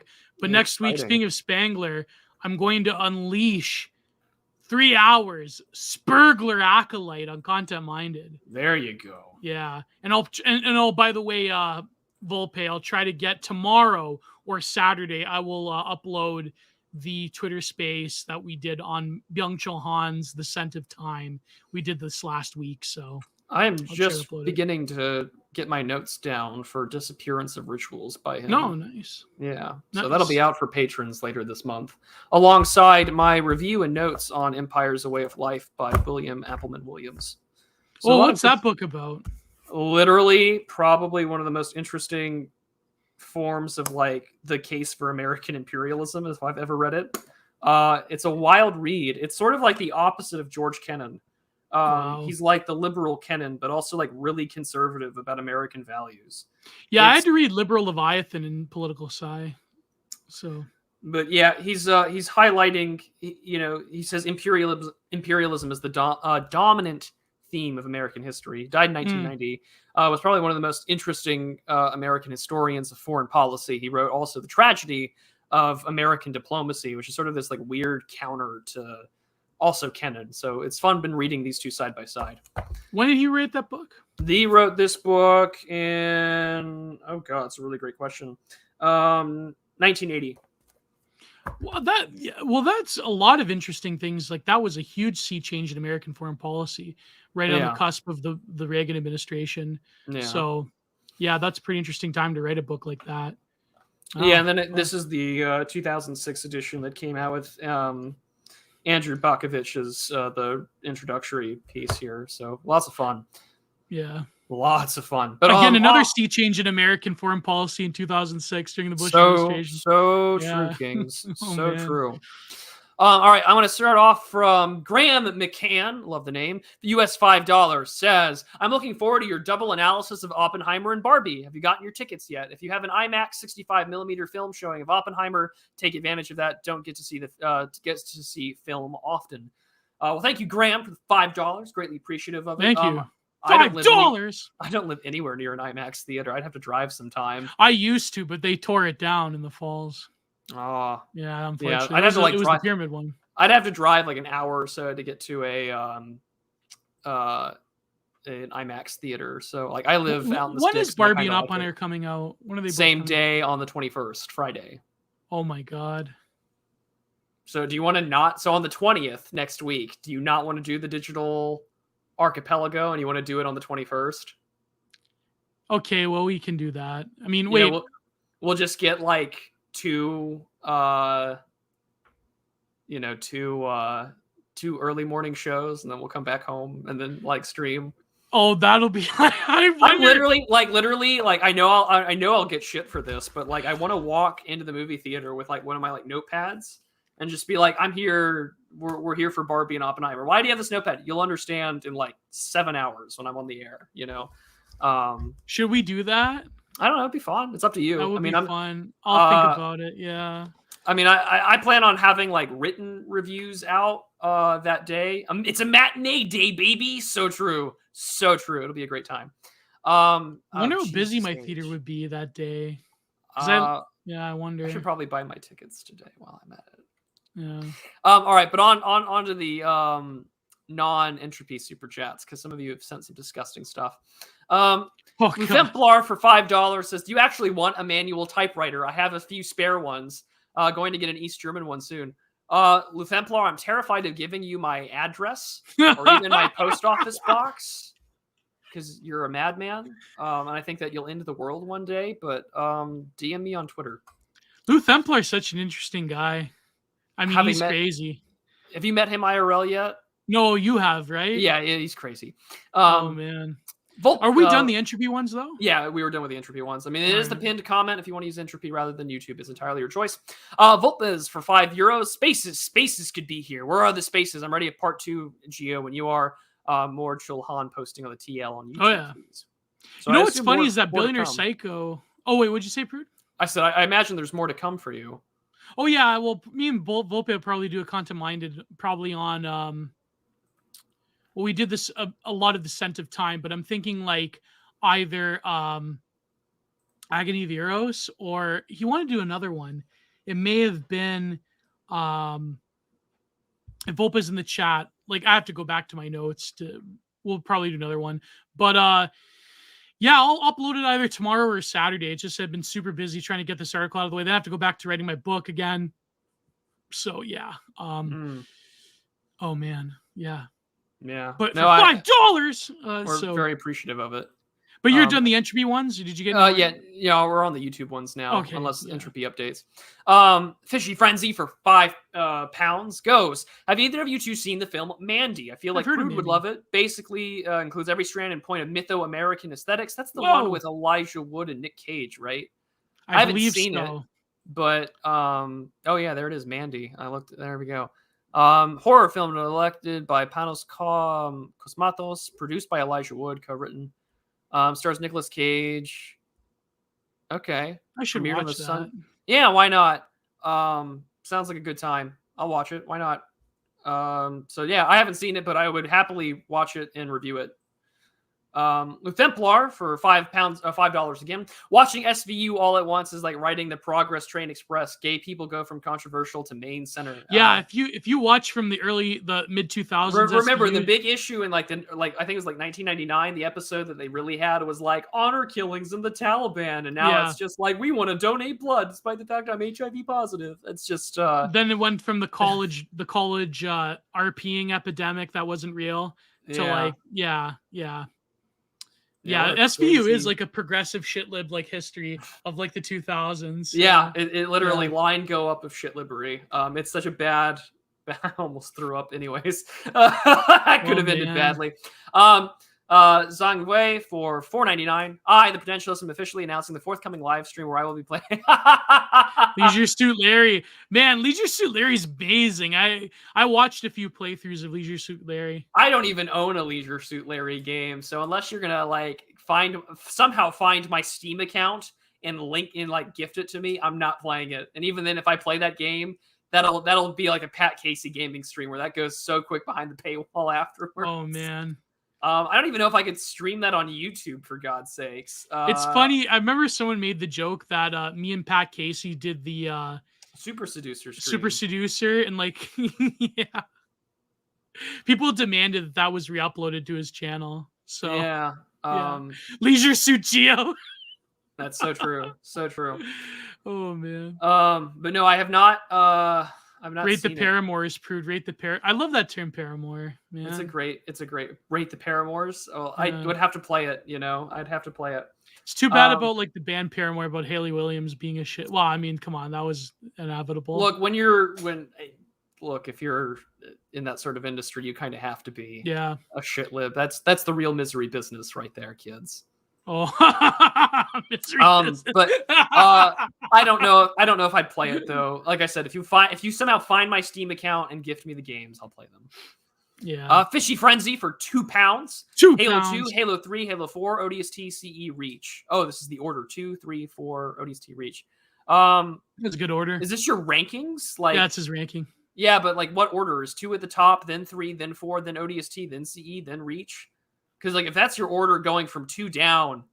No, because it's going like that, so it must be that Halo 2 is at the top.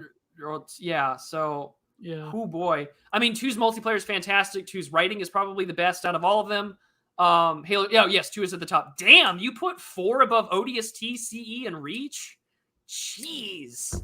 Yeah, see, he confirmed Halo 2 at the top. Okay, yeah, thank you, Fishy. Oof is a big oof that you that put is a 4 controversial above take right there. ODST, CE, and Reach. Oh my god. Okay, is this campaigns or is this campaigns plus multiplayer, Fishy? Before I give my own takes on this. No, I mean, probably incorporated all of it, campaigns and multiplayer. Oh, okay. 2's multiplayer and story are probably some of the best campaigns. He just said campaigns. Sorry, you just said campaigns in the chat. Okay, just campaigns. Yeah. How the hell judge Halo just by campaigns, though? Well, I mean, actually, you kind of can. I mean, I play Halo more for the story than I do the MP. But I mean, oh my gosh, really? You're going to put 4 above ODST, CE, and Reach? I'm going to disagree with that. In terms of best campaigns, 2, CE, 3, Reach and ODST. Well, Reach and 3 are tied. ODST, then 4. Halo 4 campaign was really rough. Halo 4 is great if you're okay with humanizing the Chief and have all the background lore. But no, I'm going to take issues with this. Maybe I will stream. Fishy's right. Yeah, I'm what you call a sovereign individual. Yeah, He is a sensitive young man, so you have to contend with that. Man. That's fine. Yeah. But interesting take. Maybe what I should do is do like a tier listing stream or something like that, where I put all the levels. You know what's funny? I feel like with Fishy Frenzy and Atrazine and a few others, I feel like me and you have a sort of a cloud of protection from getting griped by Amarnites. So it's like we got to keep them on their good side, you know? Yeah, that's true. I don't think I've had an Amarnite poster tell me anything bad. BioShock 2 is the best BioShock, and that's why Ken Levine hates it. Because why do libertarians like BioShock? What's the deep lore on that one? It's not about libertarianism, buddy. Oh, okay. That game is not about libertarianism. That's not about Ayn Rand. Because all of the main sort of bosses and villains you go through, this wonderful, perfect world with all these great technical visions of history and technology and progress and culture have all been corrupted by, Christianity and the American can-do attitude. They all happen to have very peculiar last names. It's more of an ethnic story than it is a take on objectivism. Or is that why like a certain programmer demographics like BioShock? Yeah. Plus, BioShock 2 is more of a hardcore takedown of socialism. Yeah. So yeah. Nico for 500 Argentinian pesos, which comes out to roughly $2 US. Thank you so much, sir. I greatly appreciate it. $500? No, you imagine. Well, we'll take the pesos, good sir. We like to think that means that you're posting from a certain place in Argentina. Reed Hodgson's The Nightland. It's supposed to be a grim horror dystopia, but it's really weird, super right-wing paradise/utopia. And extremely virtuous people grounded in an eternal superpolis resist the horrors of the unknown. Wow, that does sound very right-wing. A novel by William Hope Hodgson, written in 1912. Okay, yeah. I guarantee you I can probably get 584 pages. All right, let's go. Whoa. Can I get this for, how cheap can I get it? That's the real question. The Nightland, the Nickland. I know, Nightland, the Nickland. Donald Trump Gaming, the graping of Gio. I like Donald Trump Gaming's new profile. It's the same anime girl, but I like this chibi version of. I can get it for $3. Okay, all right. Oh, nice. Maybe ordered. Ordered. Don't know when you're gonna get a review. It's like $600, and I've got like 3 other books in front of me, but I've purchased the book. There you go. So you have my promise there. But yeah, I like Donald Trump Gaming. I like the chibi version of this anime girl that Donald Trump Gaming has. Oh God, I have to buy another book. So true. So true. You see this right here. This is one book. Actually, this is my Bible. But like below it, it's a pile of like 50 other books. And then right here is a pile of other books. And then right next to me is my bookshelves. Oh God, I've got to buy another book. I don't give a shit. I got to organize after I read my I've got even more books in storage, buddy. I can't wait till I get my own little home built, and that way it can just be nothing more than a giant library. We have run out of Mystery Grove books to buy. I've run out of Mystery Grove books to buy. I've actually bought all the Mystery Grove books. I brought Storm of Steel, but I got to buy the other ones now. I bought all of the Russian stuff. A Man in His Time. Always with Honor. Oh, speaking of books, go and buy Peter Nemitz. Sorry. Before I forget, Peter Nemitz has this new translation of, I believe, So Many Days in Severodonetsk. It was taken down by NAFO report flaggots, but it's back on Amazon, baby. Peter Nemitz all the way up. I'm going to buy it as soon as I got off stream. So there you go. They can't take it down. I only trust pre-Vatican II Bibles. Amen to that. There you go.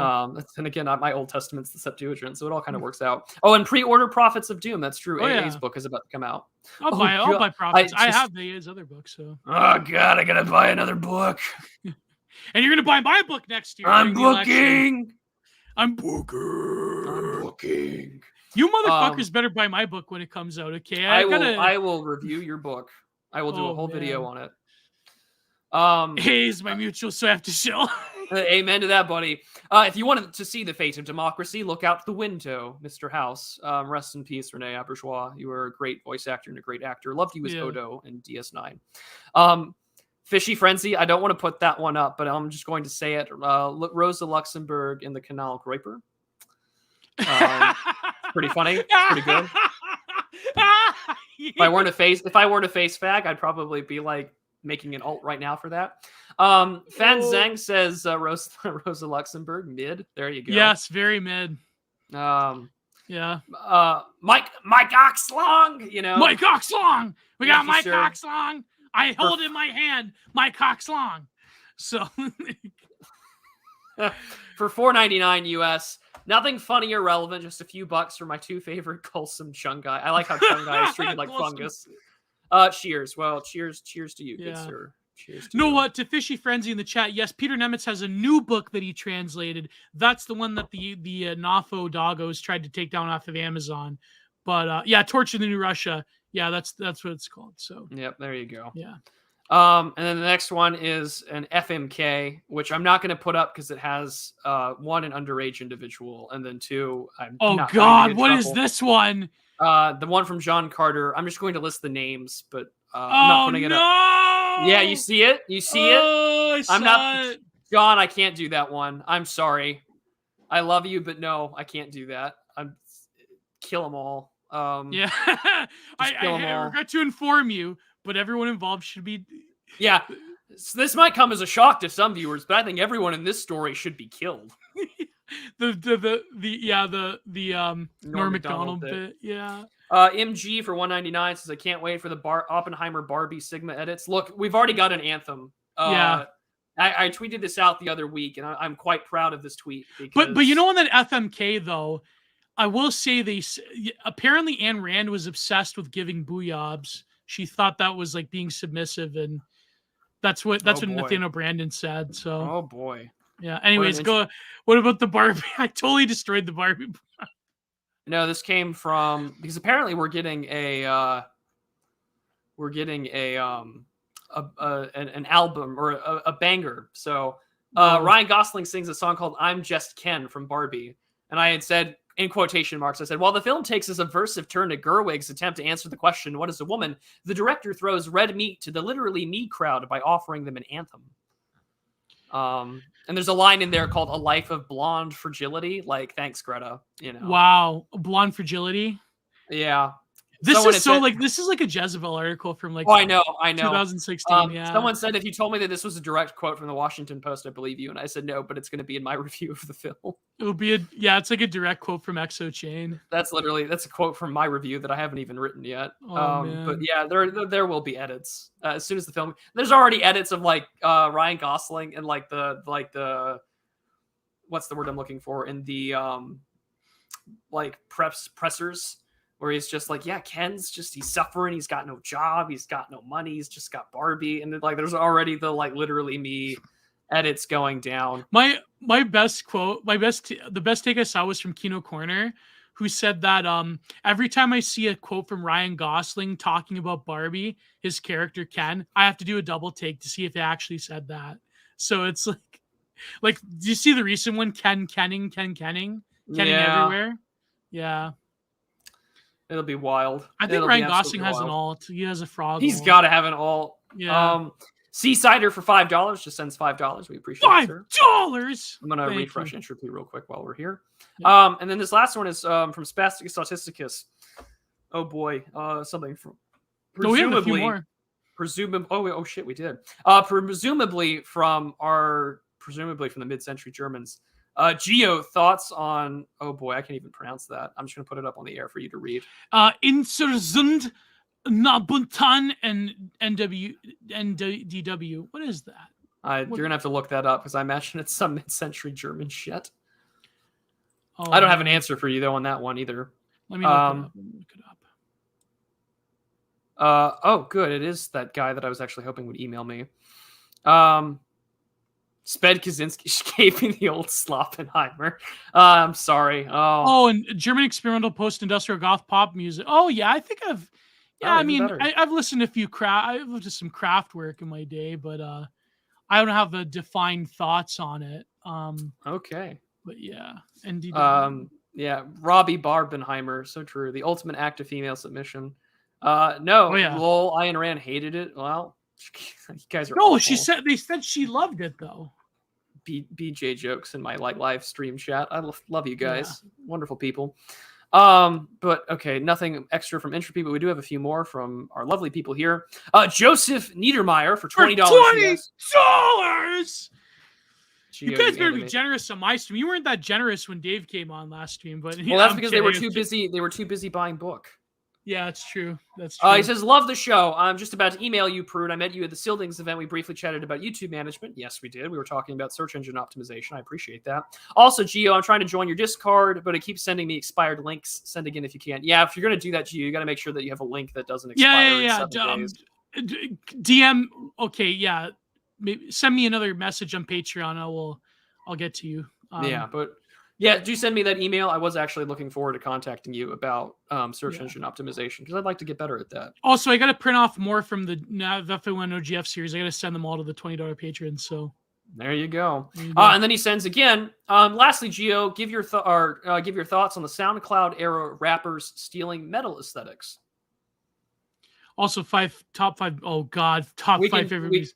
We can do that in a minute. Yeah, let you do the answer there. I think it's a travesty. I think that a lot of these, they probably maybe grew up in the new metal era, and so therefore there's a huge crossover there. Like, for example, that one like annoying Asian woman trying to call out Matt Healy with the same beat from Blind from Korn. But in terms of stealing metal aesthetics, I mean, you have to realize that a lot of these guys in SoundCloud, I can't 100% fault them for this because they did grow up with the cores, and a lot of the like metalcore especially, a lot of those people were influenced by early gen rappers.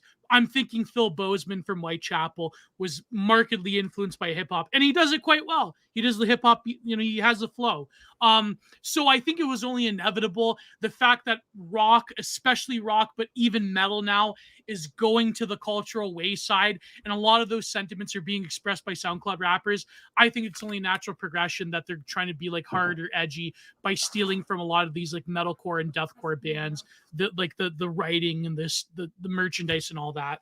I'm on the fence when it comes to it. I think it's a bad development. It shows the state of metal nowadays. But at the same time, I can't fault them for this. So yeah.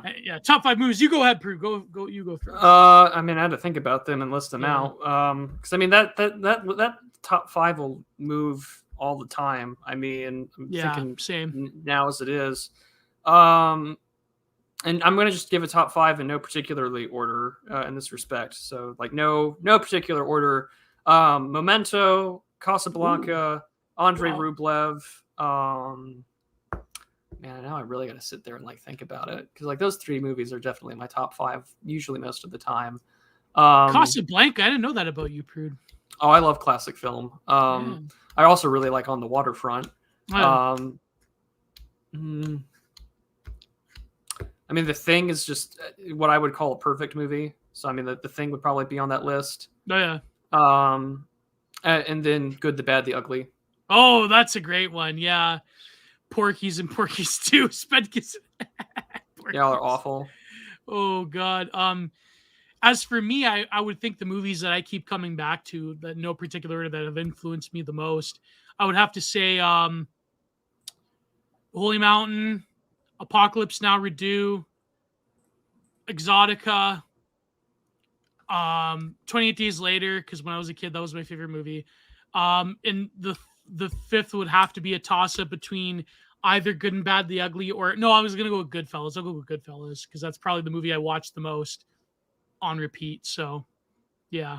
I think Memento's only on my list because I've seen it way more times than I care to count as a teenager. Yeah. I do like Ad Astra. I don't think enough people give that movie credit. I didn't really like Ad Astra. I did. I know it's middling in a lot of places, but the concept is like, especially the time it came out. Yeah. But we'll see. But yeah, the list, there's too many. Yeah, it really is too many to give a top 5. So what do you got going on, Gio?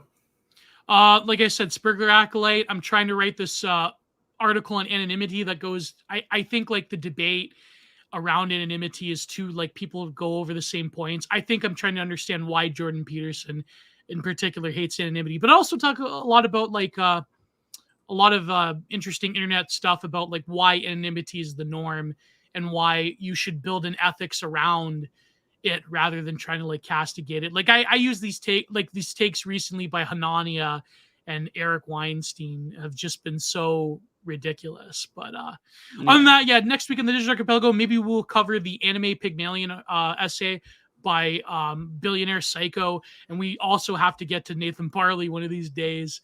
So, yeah, we do. What do you got? That's tomorrow's your stream? Yeah, I'll have Hitman on to talk about no Stanley Kubrick. Actually, my favorite Kubrick film is Paths of Glory. So nice. I mean, I know that Kubrick's got a lot of great movies. I know there's 2001, Space Odyssey is everyone's favorite, but I like Paths of Glory more. Also, read the book of 2001: A Space Odyssey. I think Clockwork Orange is probably one of my favorites from Kubrick. Yeah, probably. I mean, it's really good. And then, I'll be live with him tomorrow around 3 o'clock my time, 4 p.m. Eastern. And then afterwards, it'll be a lot more writing projects. I'm going to have like a really lengthy short story out pretty soon, probably about 5,000 words. And then I will have a Substack out on Kierkegaard pretty soon. So nice. That'll be coming out. And then next week, it'll be on your channel. I'm supposed to be streaming with Dave the Distributist and George Bagby sometime after our show on Thursday. So we're talking about religion and identity in America. So it's going to be a really good time. So plenty of stuff in the works. And your ongoing support to both of us on Patreon and Subscribestar is greatly appreciated. Access to book clubs, early fun viewings of things, full-length episodes, stuff like that is all worth your time, and your ongoing support is greatly appreciated. And with that, we will see you all next Thursday. God bless. Goodbye. Too sweet. Oh.